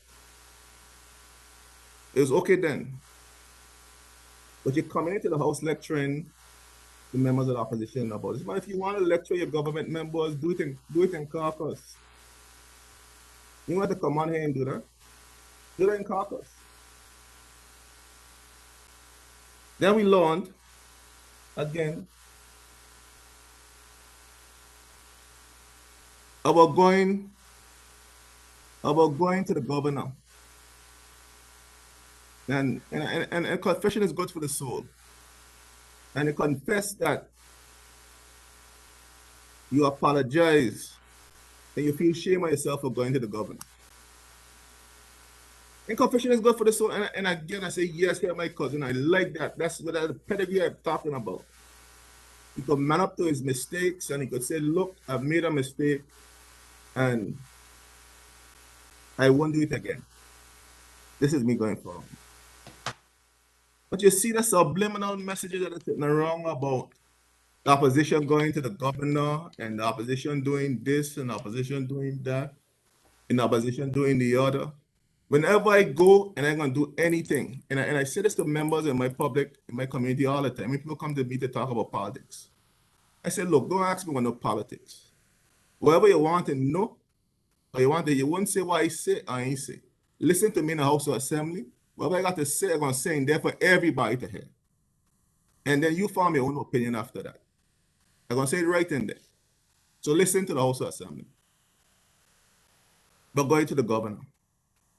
And then label me, them say, I won't keep coming on the governor. And whenever I send anything to the governor, I gotta let everybody know. I'll send it to the governor. Or doing this. If I gonna do that, I gonna say it publicly. But we have to learn in the commission inquiry that the leader of this country and the cabinet been asking for a commission inquiry from the former governor in the commission inquiry. And you come here yesterday talking about going to the governor, and you in there calling for a commission inquiry to the governor in cabinet, wherever you was. I don't know why it was, but the governor said so. Me here now, I refute it. He was telling a lie to. That no, I didn't ask for a commission inquiry. The governor was lying. And now also we have all kind of comments to say, but oh, it's unfair and this and what people always say. When you're digging hole for people, dig too. When you're digging hole for people, dig too. You are digging hole for the last administration. You're digging hole for the last administration. You dig a hole not just for yourself, but we've now dug a hole. We've dug a pit that could potentially fall our country in. We talking about going to governor. School children say that they had some people that used to go down there so often, they never started signing anymore. They had a key. They had a key. They used to swipe in, make them coffee, and sit down and turn on the TV and wait. We are they making accusations about going to the governor? Going to the governor? Them had a key. Them used to go down and swipe. Them know where the coffee cupboard was. The water was on hot and warm, and they go down and sit down and wait and watch TV while they wait. And we talking about people going to the governor? You're digging a hole, dig too. We now have dug a pit for our country with our behavior in our quest for power. My care, and I've always said this and I continue to say it, my care is for this country and the people of this country, not a quest for power. My care and concern is for the people of this country. And on those who like you and those who hate you, that's politics. That's the nature of politics. We gotta be careful when we dig in these holes. We got to get we can't keep contradicting when we say these things. If you remember, if you want to lecture your government, do it in caucus. Ain't a good look to come out publicly and lecture your government like this. Lecture them in caucus. Look in the mirror.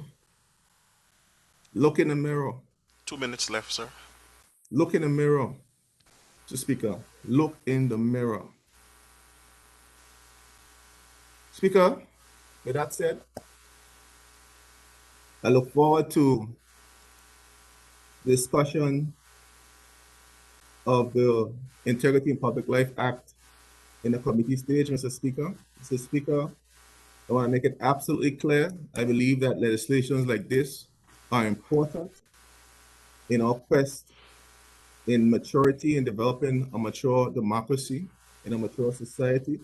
There needs to have the necessary checks and balances in our democracy to get these, if we are to get to where we need to be, Mr. Speaker. But we also have to get there. We have to be careful that we don't create institutions who becomes monsters unto their own selves. That we destroy the very people and the very institutions that we claim that we want to protect, we want to preserve. So I am asking humbly, Mr. Speaker, that we take our time in the committee stages, go through this bill, where there's these uncertainties with this legislation, let us fix them, let us get the right language, let us make sure that the process is clear, and let us make sure that we put a legislation that not only protects our institution and hold persons who involve themselves in corruption accountable, but also protect the innocent and vulnerable amongst us who could be innocently caught up in these type of legislative conduct. I thank you. I thank the Honorable Leader of the Opposition for his contribution. At this time, I'm going to call upon the mover of the bill to wrap up, the Premier and Minister of Finance, the Honorable Andrew A. Foy. Thank you so much, Mr. Speaker. Mr. Speaker, I want to thank all the members that spoke, Mr. Speaker, and especially I want to thank my members of the Honorable House, my government members who came well researched. And I even thank the opposition for their input, Mr. Speaker. And I want to say, Mr. Speaker, that we do respect all persons when they do presentations. But this house is a house, Mr. Speaker, where we expect persons to come with their facts and be careful with aspersions on persons' character, Mr. Speaker. But we do realize that there's a lot of reverse psychology being played by the opposition to win the hearts and minds of the people with some of what they're saying, because they know that some of what they're saying is not so. But, Mr. Speaker, there'll be time for that, because, Mr. Speaker, I like the way that my ministers went through the bill, and I also admire the way that the leader of opposition said correctly. Persons like the member from the third, the way he goes through a bill. And also, I remember the late Ralph T. O'Neill, the way he would go through a bill. And I remember Honorable Ronnie Skelton, who the member said that he liked working with how he used to go through the bill. It is a paradox, though, that he did join someone else to take over the leadership of the party at that time, although he had liked the way Honorable Skelton worked. But we are accustomed of those paradoxical behaviors. Mr. Speaker, when we look at this bill, the Minister of Health did a very extensive research of the matters of concern, not only by the United Nations Charter, but overall from the United Kingdom and other areas. And, Mr. Speaker, it is clear that persons who in the opposition, and I must state it this way, that want the people to believe that this is only being done because of a commission of inquiry, has done absolutely no research. And as in speaking in such a way to try to gain the hearts and minds of the public.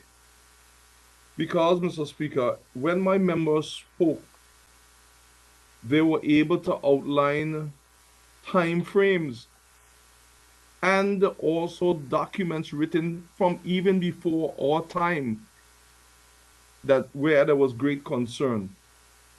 And let me just put this in, Mr. Speaker, because you realize that only 6 people might have been listening when the leader of opposition was speaking.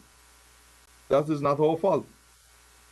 But at the same time, Mr. Speaker, they know that these sound bites get on the news, so they say things that is like they throw mud against the wall and see which one sticks, so that when it gets on all the other newscasts, ZBVI and every other news, it sounds so gruesome. And the government was doing this, and they were asking for commission of inquiry.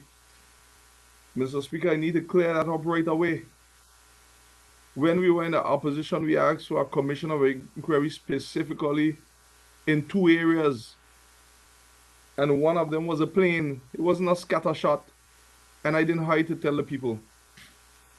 And the then governor told us that it makes no sense because all the inquiry does is cost you money and nothing comes out of it. And Mr. Speaker, when I went into the commission of inquiry and they asked me about corruption, I told them that we went on 2 matters, and since they weren't studying us with them and said that it's gonna cost money, Yes. I never went back to find out anything. So, and the governor's office registers when you go there. So I don't know about any member of the opposition who had a key and were making coffee. He probably needs to check the one that is working with him now to see if it's him. But it certainly is not nobody over on the government side. Because I don't even know how the key for the governor's office look. Because one thing I know, when those things are thrown out, they're thrown out for a reason. But I can understand the frustration of the opposition because con throw and fall come. But the con was thrown, anybody could have get it, but the fall came. Because a guilty conscience need no accuser. And these kind of things, when they're said and left undone, create issues. And there are persons who meet you and tell you don't respond to those things, but yet when they're said, they said, oh, that sounds bad. We didn't dig no pit for this country. We only here 2 years going into 3. What government could dig a pit for a country that deep? These things here were embedded. Some of them needed to be looked at from quite a while. We didn't have the government for 12 out of the last 16 years.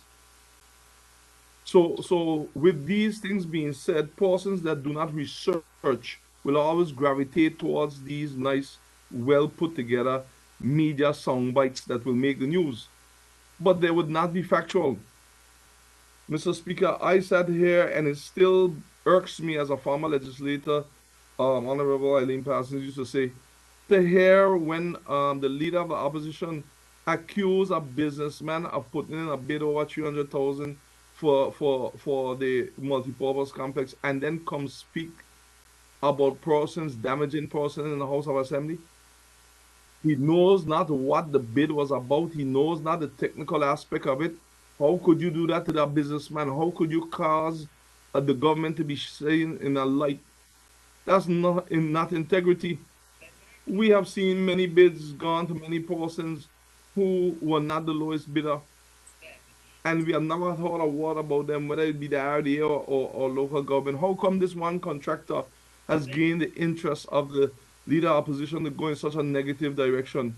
That's why we put in these legislation, because those, when they were in the government and now in the opposition, they're trying to master it to get back, have done a job where they're good with their mouth and they damage people's reputation. They are the kings of damaging persons' reputation.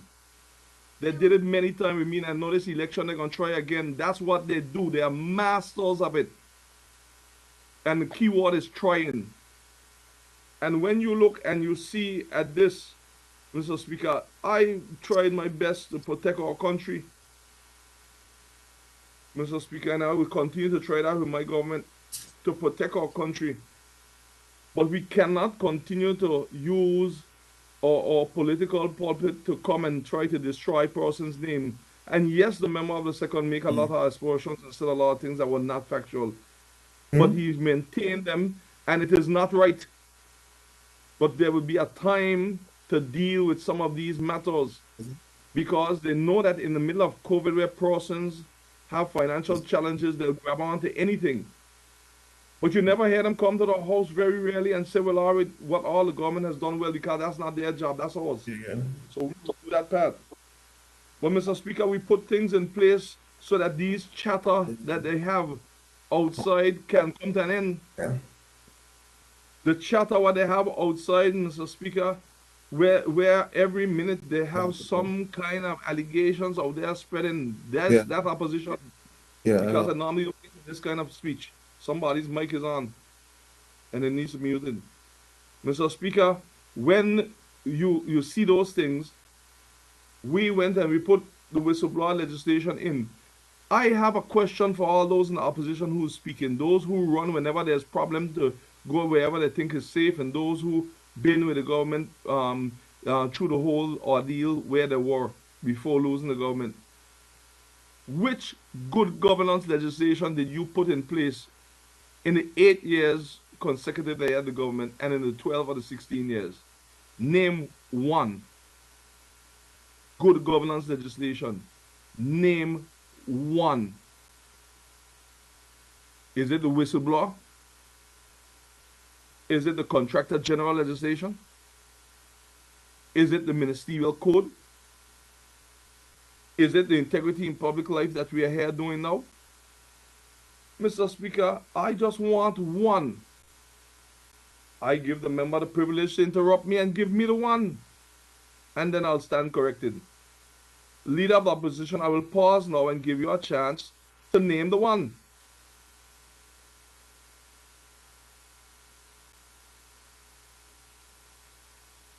I'll carry on. I don't want to lose my time since I didn't get a response. Mr. Speaker, in the VIP's manifesto of 2019, there's a suite of good governance legislation that was highlighted. Mr. Speaker, that's in 2019, the manifesto.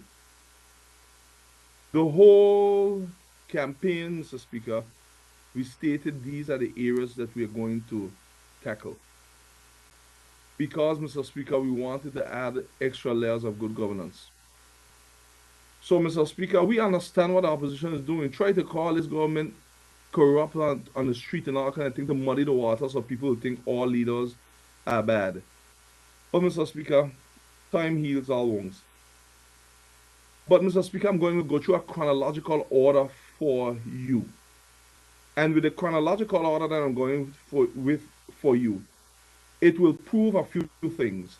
That the integrity in public life did not come up as a result of any commission of inquiry, which we know who was living down by that governor, spurring on every chatter with boards, with this, with that, and with the other, hoping that some of them were true. But that's not where we're going right now. Mr. Speaker, we started with a manifesto in 2019. That was before any commission of inquiry. For persons to try to put in people's minds that these things are only being done because of a commission of inquiry are playing on the fact that most persons are busy and they won't be able to research.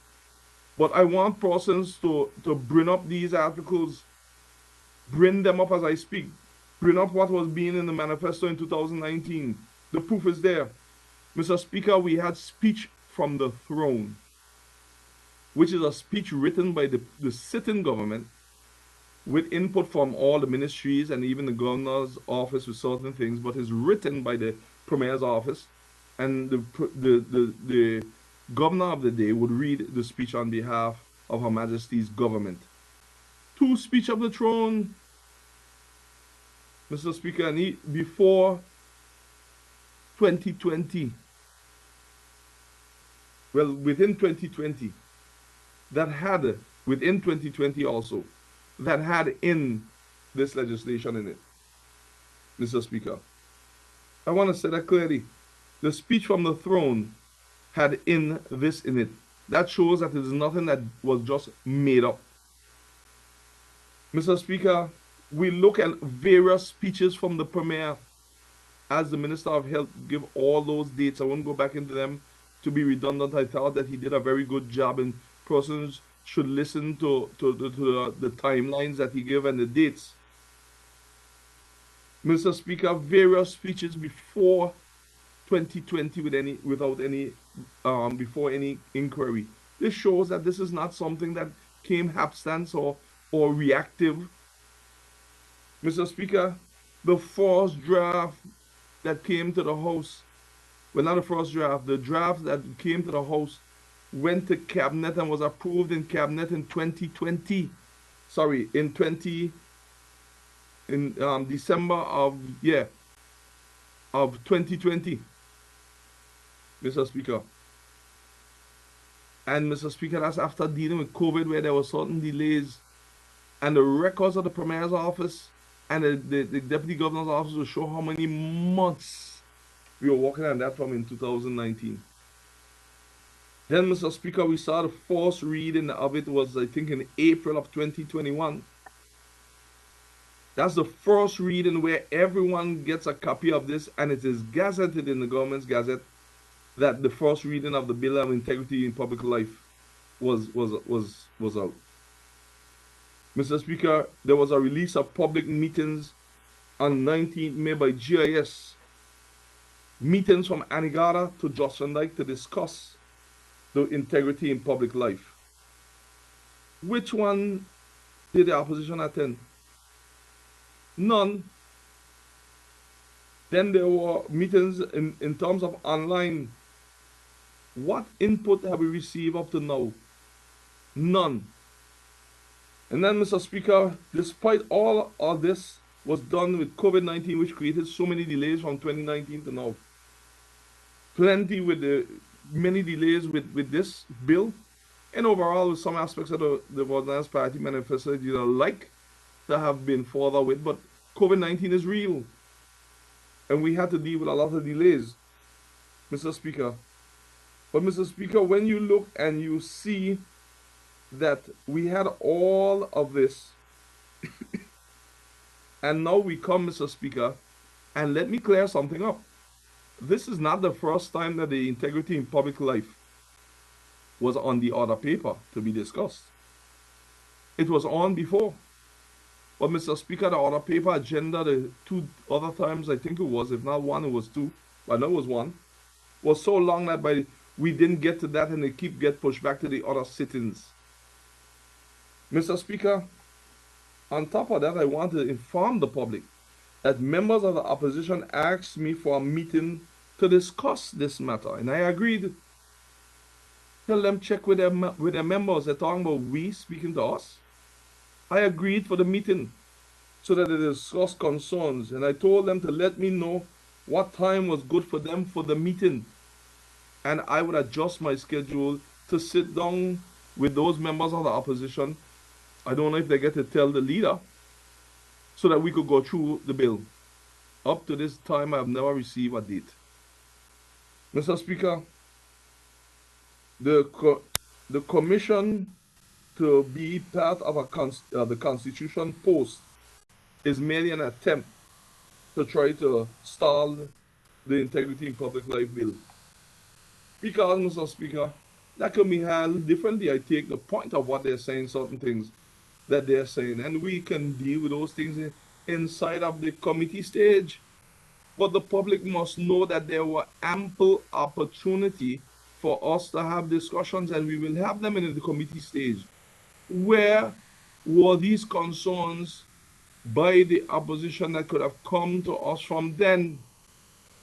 Mr. Speaker, when a bill is read for the first time, is public knowledge. Let us tell the people how things run, so everyone in the BVI in the world can get access to that bill and is gazetted. So, and we went on the line and placed all approved bills, and even those that were pending for discussion after the first reading, on the website for GIS, where you could click on them and get them. And not only that, Mr. Speaker, your house, the members of your house would know that I also asked for members to get back this legislation so that I can have it and ready for today. Mr. Speaker, I'm not saying that the concerns are not genuine by members of the opposition, what I am saying is to make the people of the Virgin Islands think, or try to make them think that it's being done because of a commission of inquiry, is nothing short of malicious. And to try to make persons think that this is a Nicodemus by night trying to slip this in after all these timelines from 2019 to now is disingenuous, or it is that they have not researched to know that the rhetoric cannot be supported by the facts. Mr. Speaker, we're going to make sure that we represent the people of the Virgin Islands. We cannot play around with their feelings and try to play around with their emotions by giving them buzzwords and sound bites that sound good for the media when it's played. For the little 2 or 3 minutes that's on the media and persons want to know what's wrong with the government.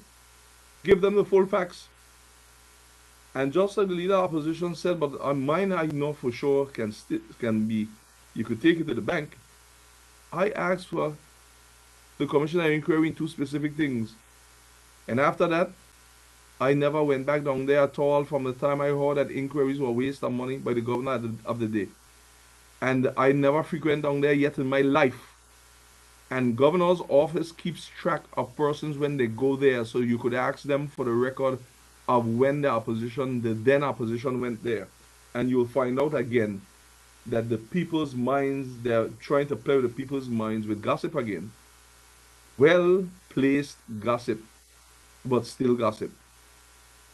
Mr. Speaker, I know the concerns of some of the concerns the opposition raised inside of this bill, but the junior minister for trade said it best.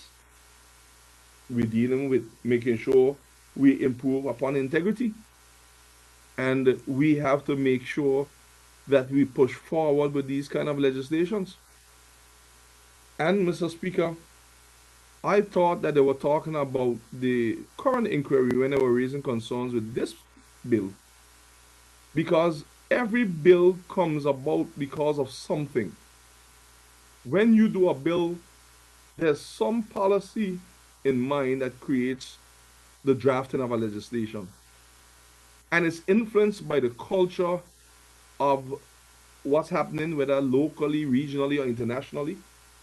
It's influenced by the circumstances that surround persons requiring such a bill to be drafted. And it's influenced by the events of the time.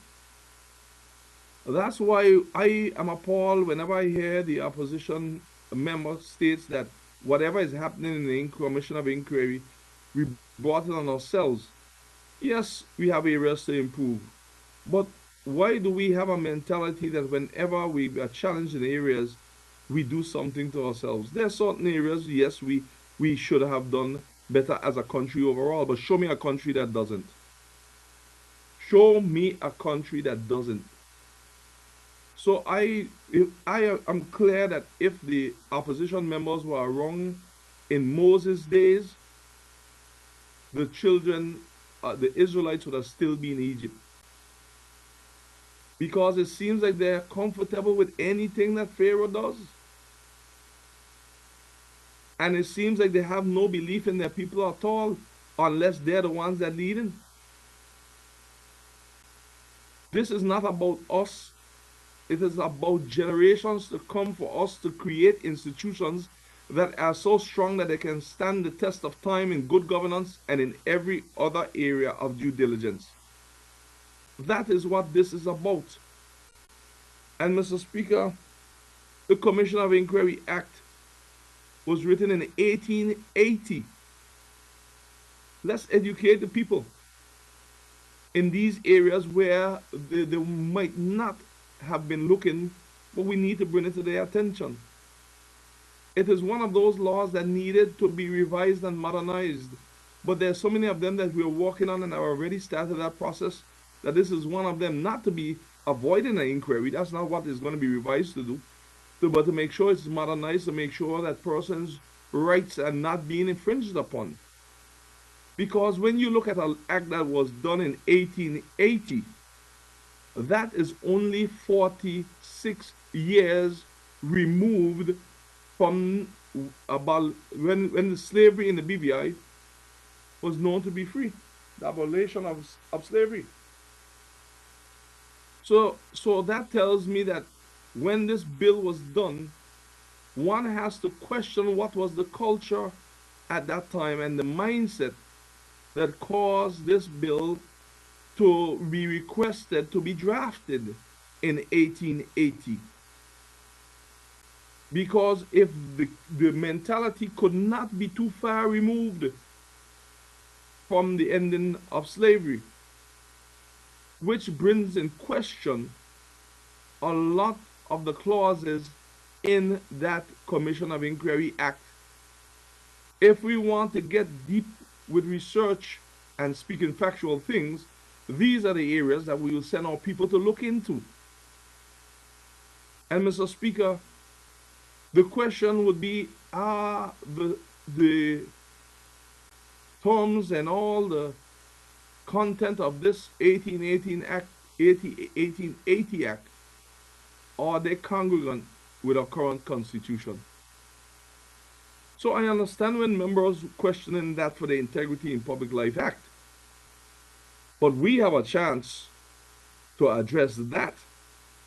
But how come members have gone to sleep on the opposition when it's dealing with the Commission of Inquiry Act that was done in 1880? This is nothing towards the Commission of Inquiry at all. It is just towards ensuring that we continue to remain laser focused on what we need to focus on and stop majoring it in the minor. Mr. Speaker, I put it to you that that act needs to be modernized to bring balance.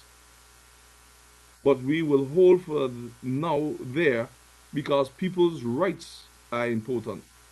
And if there's any area in the Integrity in Public Life Act that needs to ensure that it's congruent with our Constitution and our future aspirations as a territory without compromising integrity, then that is our job as legislators in the committee stage to look at. But Mr. Speaker, I'm proud of all 9 of us in the government, as Honorable Shireen Flack says, to have the the character, I'll put it, to bring such a legislation to the forefront.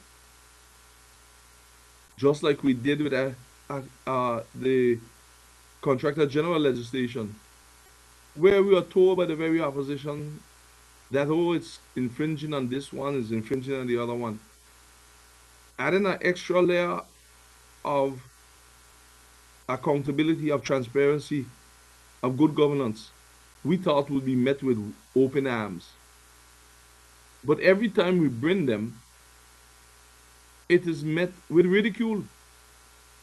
But it's cloaked into good presentations. But really and truly, is it that the opposition wants good governance? I have to question that when I hear most of the members speak. Not only because they're speaking, but because they have had the government for 8 consecutive years and they have never brought forward one piece of good governance legislation that you can put your hand on and say, yes, this will bring more credibility. This will restore confidence in elected members.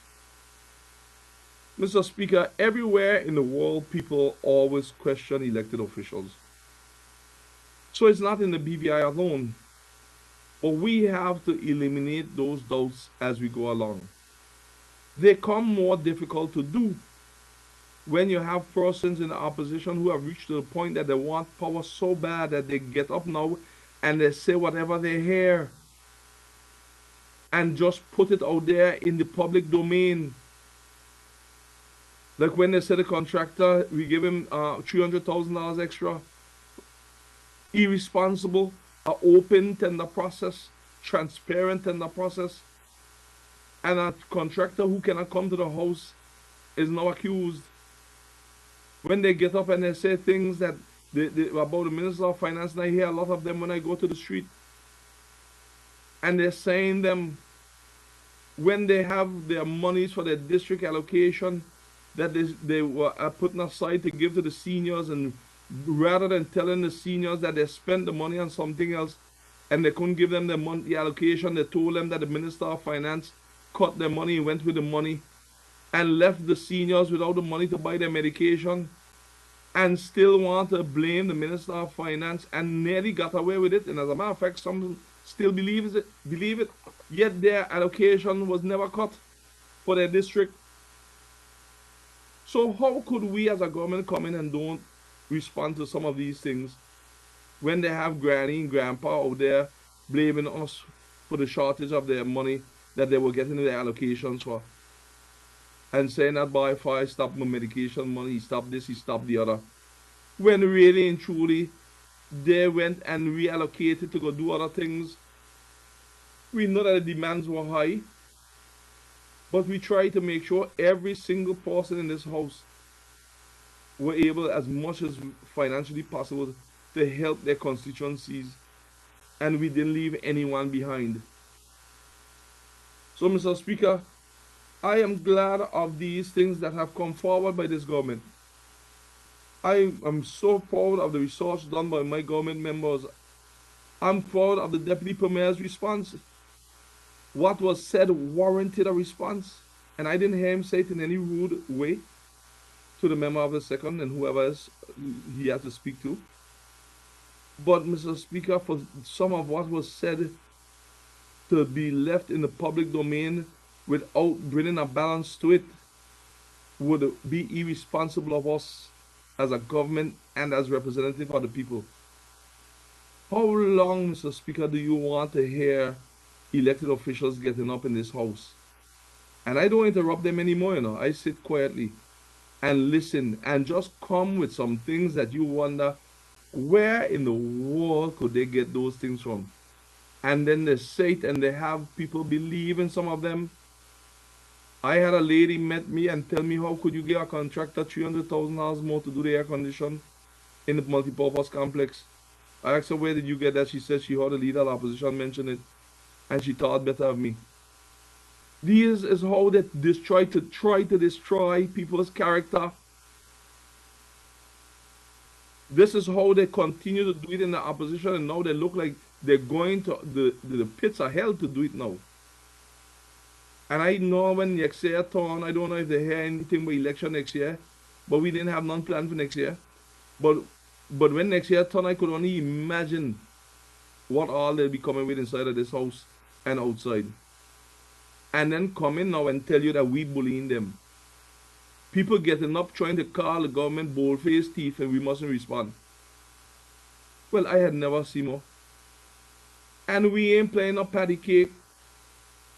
What we trying to do is understand how long will the opposition play in the river and on the bank. In the river and on the bank. Whenever they think they're safe, they come out of the river and they come to the bank. When we started to push the vaccines, most of them disappeared, didn't help us push none.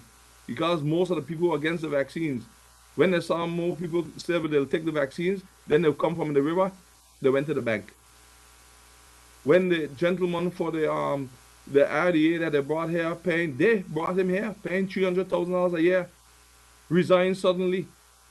They accuse my government and I for letting someone go and check the records. It is there.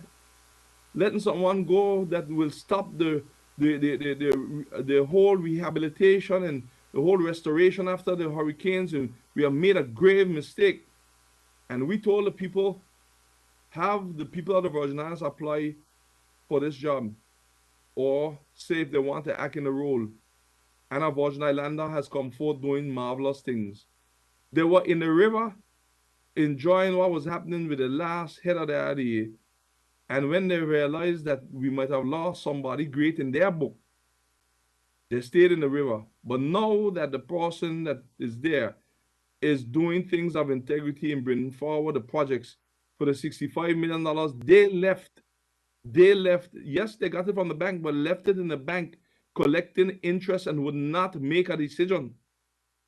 Honorable Shireen Flax-Charles said leadership is about making decisions. They made none. It collected interest. They give a list of projects to do with the $65 million and guesstimates, not even true estimates. And the people of the Virgin Islands paid interest for monies and didn't even see one brick or mortar go up. And the bank asked, CDB asked us to make decisions, and we made them. And everything that you see today is based on our decisions so that they can start the restoration and rehabilitation of the public structures and all through the territory, whether it be the physical buildings or the hills that were there undermining. So, Mr. Speaker, these things are there in the records to show how much interest was paid on that $65 million loan without anything done. But, Mr. Speaker, those will come in time, but it still goes to the hub of integrity. I don't blame the opposition sometimes how they see things, but it is up to us to decide to make decisions to move forward nonetheless. Moses sent 12 people to check out the promised land. 2 came back, said they could take it. 10 said, no, we are like grasshoppers in their sight. People say, well, those 10 people were in the majority, but they were wrong. But those 10 people brought back the report how they saw it. I don't think they were lying. They actually reported how they saw it. 2 reported it how they saw it. So when the opposition surveyed COVID, they saw that mega yachts would never come back.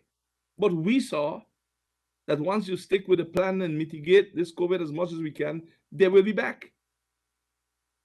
Now we see, because of us sticking to the integrity of our policy, the place is littered with mega yachts, so much so that the dinghy have such hell to find room to sail. They saw that the yachts would not be back, the boats, with COVID because of what we are doing. And they told persons so that other places were eating our lunch. We saw that if we remain steady, we'll not only bring them back and even the charters, but we'll open a market for our people to make more money from those charters and not have outside people doing it to that large extent. And it will be more profitable to use our local fellows or local charter boats. And it has happened, Mr. Speaker. Mr. Speaker, there's many things that they saw. I can't blame the opposition how they see things, because that's how they see them. But we see them differently and we continue to lead. They saw that it didn't make sense to reopen the Teddy Bear Virgin Gorda Airport. We saw that it did. Now we have many charter flights coming out of Teddy Bear Virgin Gorda Airport with 3 flights daily by Cape Air, with more to come. Mr. Speaker, I can't blame them for how they see things. But at the same time, to be fair and speak factual things, because if they're going to continue to come into the house with this hearsay and these innuendos, and when you have to straighten it up, they're calling you bullies. They're calling you all kind of names. We did not come in here to do psychology, so go sit down with these reverse psychology that you're coming here with. You doing it and then jumping up before mammy notice anything and tell them tis your brother or your sister. Stop them reverse psychology. Come in here and do the people's work. The integrity in public life puts a commission in place so we could start to deal with some of the concerns that the people of the Virgin Islands have and public officers have of any rumor or gossip of corruption. I'm going to say it in our language. I'm sick and tired of the gossip and lies on people's name on who corrupt and who incorrupt. I'm sick of it. So since the opposition feel that they want to continue and yet tell the people that they want good governance, you cannot be on the river and on the bank at the same time. You're either on the river, in the river, or you're on the bank. And the Kool-Aid ain't sweet unless they call my name in it. So a sickite, because their family ain't gonna walk wrong with their head up, but they got integrity in mind, walk with it down. I sick of them. Everywhere you go, you hear some stupidness. And I say, as per me, I said it. Cause now they have one or two people when I leave this house that has called, tell me I mustn't speak like that as per me. But yet they're helping them to kill my try to kill my name. Well, we're going to deal with it with legislation. We have this integrity in public life, and where it needs adjusting, come to the table and adjust it.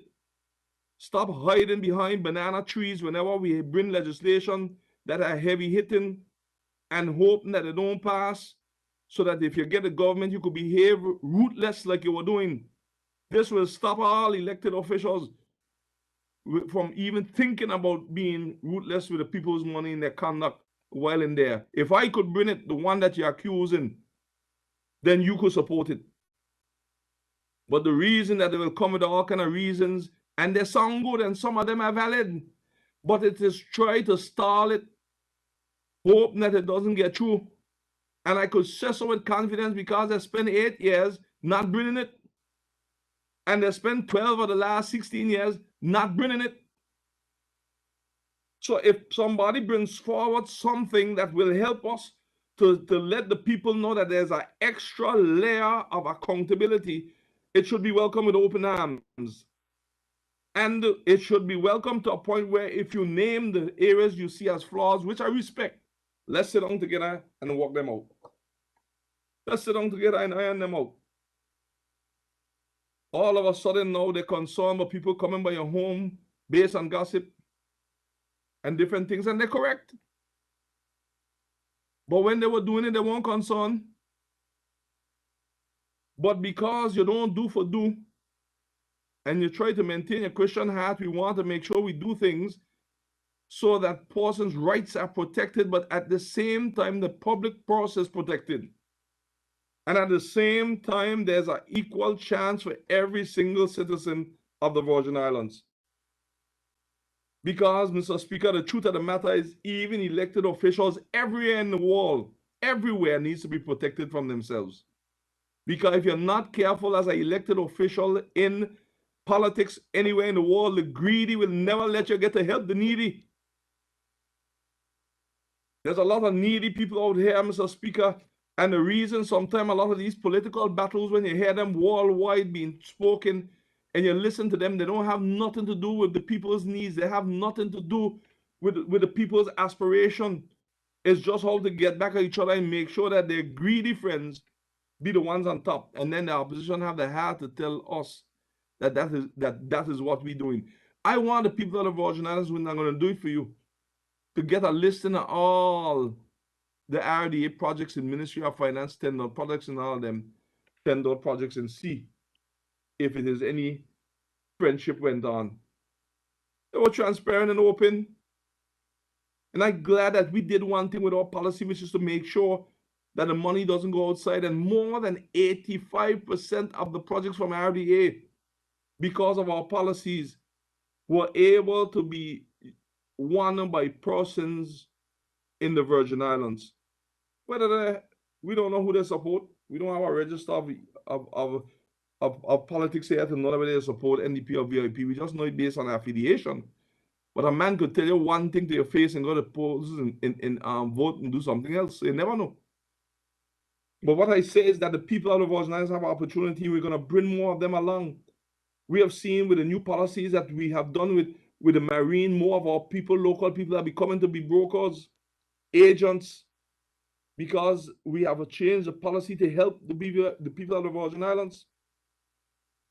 Mr. Speaker, I bring these things up because there's nothing else to say that the Deputy Premier and the Minister of Health and Junior Minister, the Minister of Labor, Transportation, all of my members, there's nothing else to say to add. They have done exceptionally well, laying out time frames, dates, the history, chronological order, to show the people of the Virgin Islands that this is not something being done willy-nilly. It is not something being done dealing with any constitution. And it's not something being done because any governor sent this government to do it or the UK sent us to do anything. The facts are there. Nobody will put any pressure on this government to do what is not in the best interest of the people of the Virgin Islands. But I will close by saying this, Mr. Speaker. On the road to self-determination, which must be determined by the people of the Virgin Islands and not any government. But the truth is, at some point, you have to get there based on Article 73 of the United Nations. There's no going around it. So the people of the Virgin Islands who have concerns, do research, because what's coming is coming. The future is coming whether you want it to come or not. It can meet you prepared or it could meet you not prepared. But the people of the Virgin Islands have a history of being prepared. But I'll say, Mr. Speaker, that these legislations are being put in by our government to make sure that we further strengthen our capacity to police ourselves and to make sure that when that time do comes or whenever it is, that these legislation would have been put in place to ensure that elected officials operate within the certain boundaries that are allowed by integrity itself. And that, Mr. Speaker, I would say to you, Mr. Speaker, that we have covered all the areas that need to be covered. And for that, I'm proud of my members with how they have presented. I want to thank all the people of the Virgin Islands who came out to the public meetings. The many public meetings we had, yes, sometimes we had 2 persons there after advertising. But the point is, Mr. Speaker, we didn't hide this legislation. We didn't play peekaboo with this legislation. It was there for everyone to view. And let's now do what the people sent us to do right before Christmas. Go through this line by line, clause by clause, page by page, space by space, and come out with an Integrity in Public Life Act that reflects what's in our DNA as Virgin Islanders and inside our Constitution, the aspirations of our people to ensure honesty, integrity, transparency, good governance, so that generations to come can come and say, thank God that these persons within this era did legislation that we can benefit from. In 1977, the Health Act, the Public Health Act was done, putting the Minister of Health in charge for any type of, guess what the word is? Pandemic. 1977. So in 2020, when the pandemic hit, and much of us didn't know that word, we had no hurricane, natural disaster.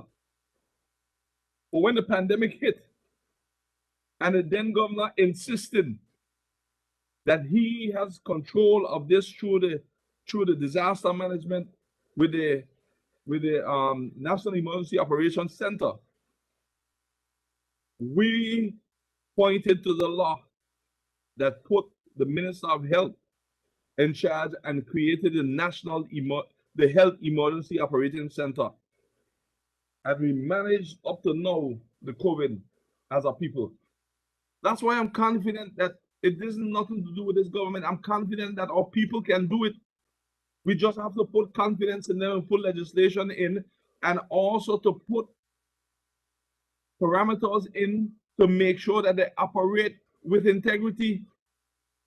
Why are we looking for people to come outside to be our saviors? Everywhere have that problem. You pick up newspaper from here to Guam. Every government is under fire and have issues, especially with COVID coming on, not helping what already existed. Who are we looking to? We ourselves we tie our backs and send our children to school. Per capita, we have more degrees than most countries that with a bigger population. We have more degrees than a thermometer. Let's use our people. Whenever one don't work out, put the next one. Sometimes we need a little outside help to give us a little more experience, but it should not be permanent. It's just to help them along the way and then bring them back in. If that is not what we are sending our children to school to do, what we sending them to do, why we have scholarship programs where we sending hundreds of people to school over the years, why are 10 we minutes doing more. it then? So with all of that, that is why we are building the territory. We're going somewhere. We're not doing this willy-nilly. We're going somewhere. And this is what the Falconers fought for. This is what the late H.S. Stowe fought for. The late Willard Wheatley, they fought for these things and many others so that our people could understand that with God's help, we will save ourselves. We will need some outside help now and again, but stop looking for persons outside to do it for us. If we put in these, not if, when we put in all these good governance legislation, the need to rush for a commissioner inquiry will be slim or none. Because persons would have to answer, how did you get past all these layers of commission of good governance and save us millions of dollars? And make sure that the Commission of Inquiry Act states clearly that these processes should be followed first.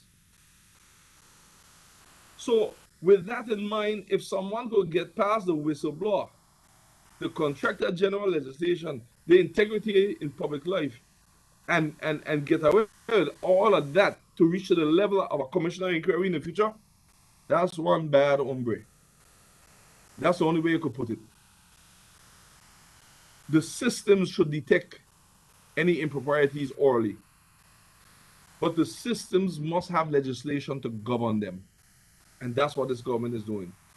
Yes, some of the areas of concerns are genuine, and yes, I do agree. But I'll never agree with anyone telling me that all that has happened, we bring ourselves to it. I'll never agree with persons telling me, but we dig any deep hole. If you dig it, you deal with it yourself. We know what is happening in a modern farm in our country. And yes, we have some failures, I agree. But we're no worse than anywhere else in the world. And nobody going to make me feel that way. So I'm not going to join that mindset that the opposition seems to have. They could hold it for themselves. One thing I know in life, you are how you view yourself, and people will view you how you view yourself. So, Mr. Speaker, I'd like to say thank you to everyone. And now I commit this bill to a committee of the whole House to be passed before Christmas so that we could give the people of the Virgin Islands, and I said it before, a Christmas gift showing that we are serious and getting more and more serious about good governance legislation so that anybody that set foot in these offices will know it's not business as usual. But I'll say this caveat: our systems have to work faster to help the people. And the Junior Minister of Trade said it must work faster and more efficiently. Because that is what causes most of the time for elected officials to get involved. You cannot have an application in there for times and nobody can hear about it. You cannot be suffering with banks and nobody bringing forward to help you with policies from the areas that dealing with that to help with what's happening with the banks and let them continue with what they're doing in this COVID era those banks that are doing it against our people and the insurances. We send our people to school so we could get these policies in place to make sure that there's no abuse in the system, no abuse of NHI, no abuse of the different systems. We have to get legislation in place and policies in place. And those of our people who have those expertise have to step up to the plate because the little man, as we like to say, the common man is suffering because some of these things are not coming forward fast enough. So it's one thing we must do is put in good governance, but the next thing that we must do is move faster to get what we need to get in place to help the people of the Virgin Islands to have a better standard of living. And those are other legislations. We're going to keep pushing, like the e-government legislation and many others. We're going to keep pushing them also. That is why some of the status quo who were raping this government and will never be happy that this rape in this country will never be happy that this government is in place. Because contrary to what they're telling the people, They have benefited tremendously at the expense of the people of the Virgin Islands. And a lot of suffering is happening because a lot of systems were not put in place, structures put in place, so that the common man can have a better life here. And if the businesses, whether it be banks or insurance or consumers do not do what they're supposed to do, there was nothing in place to deal with them. We passed the consumer protection, we're going to put it in as soon as we don't pass the Business Act. We passed a lot of things to help the common man in this country. And those greedy that don't want us to help the needy continue to be out there chahooing like some chihuahua, telling them that this government is this and that and the other, when really and truly they just want it back for their own greedy self to continue to do some of what I have seen being done with the taxpayers' money. The Minister of Health said best, come closer. Come closer, people of the Virgin Islands. Let me tell you about the millions that this government paying out in lawsuits for poor decisions by some of the same opposition members when they were in government and they didn't say a word. That could have gone to schools, that could have gone to assist our people more. In the middle of a pandemic, we're paying them out. I can't say no more. Not the AGs on pins and needles on a chair because they negotiated. We have a gag order, or as the government will be sued. Could you imagine that? So I have to say, I can't even say how much per person and who they are. All I could tell you, it really close to over $20-something million now. Since this government is here, they want to talk. I ain't started to talk half yet, but this ain't the time for it. So we're gonna close there, Mr. Speaker. But I had to put in some of those points there because some of them in the opposition talking about bully yet. When you hear what they're saying, they think that we are not without shells. But we do not pride ourselves on answering back every minute. Certain things we have to correct, or else they become you. But today I'm proud as I lift up this integrity in public life for the tell the people of the Virgin Islands. Just like when I was proud e-government was passed by us. Just like when I was proud that contractor general legislation to protect our contracts from government was passed by us. Just like how I was proud when we passed the whistleblower legislation. Just 5 like how I was minutes. proud when we passed the consumer protection. I will be proud, and my government with me will be proud, each and every one of our 9 members of us, that we passed integrity in public life, which I thought would have been met with open arms by the opposition. But I've learned in my years in politics, expect the unexpected once you come to this house. But Mr. Speaker, expect us to pass this. Thank you, Mr. Speaker. I thank the sponsor of the bill for his wrap up. Honourable members, it has been moved and seconded that the bill shortly entitled Integrity in Public Life Act 2021 be now read a second time. Those in favor? Aye. Aye. Those against? I No, that was it right. That was late. That was late. Oh, not again. I call upon the clerk to read the bill for a second time.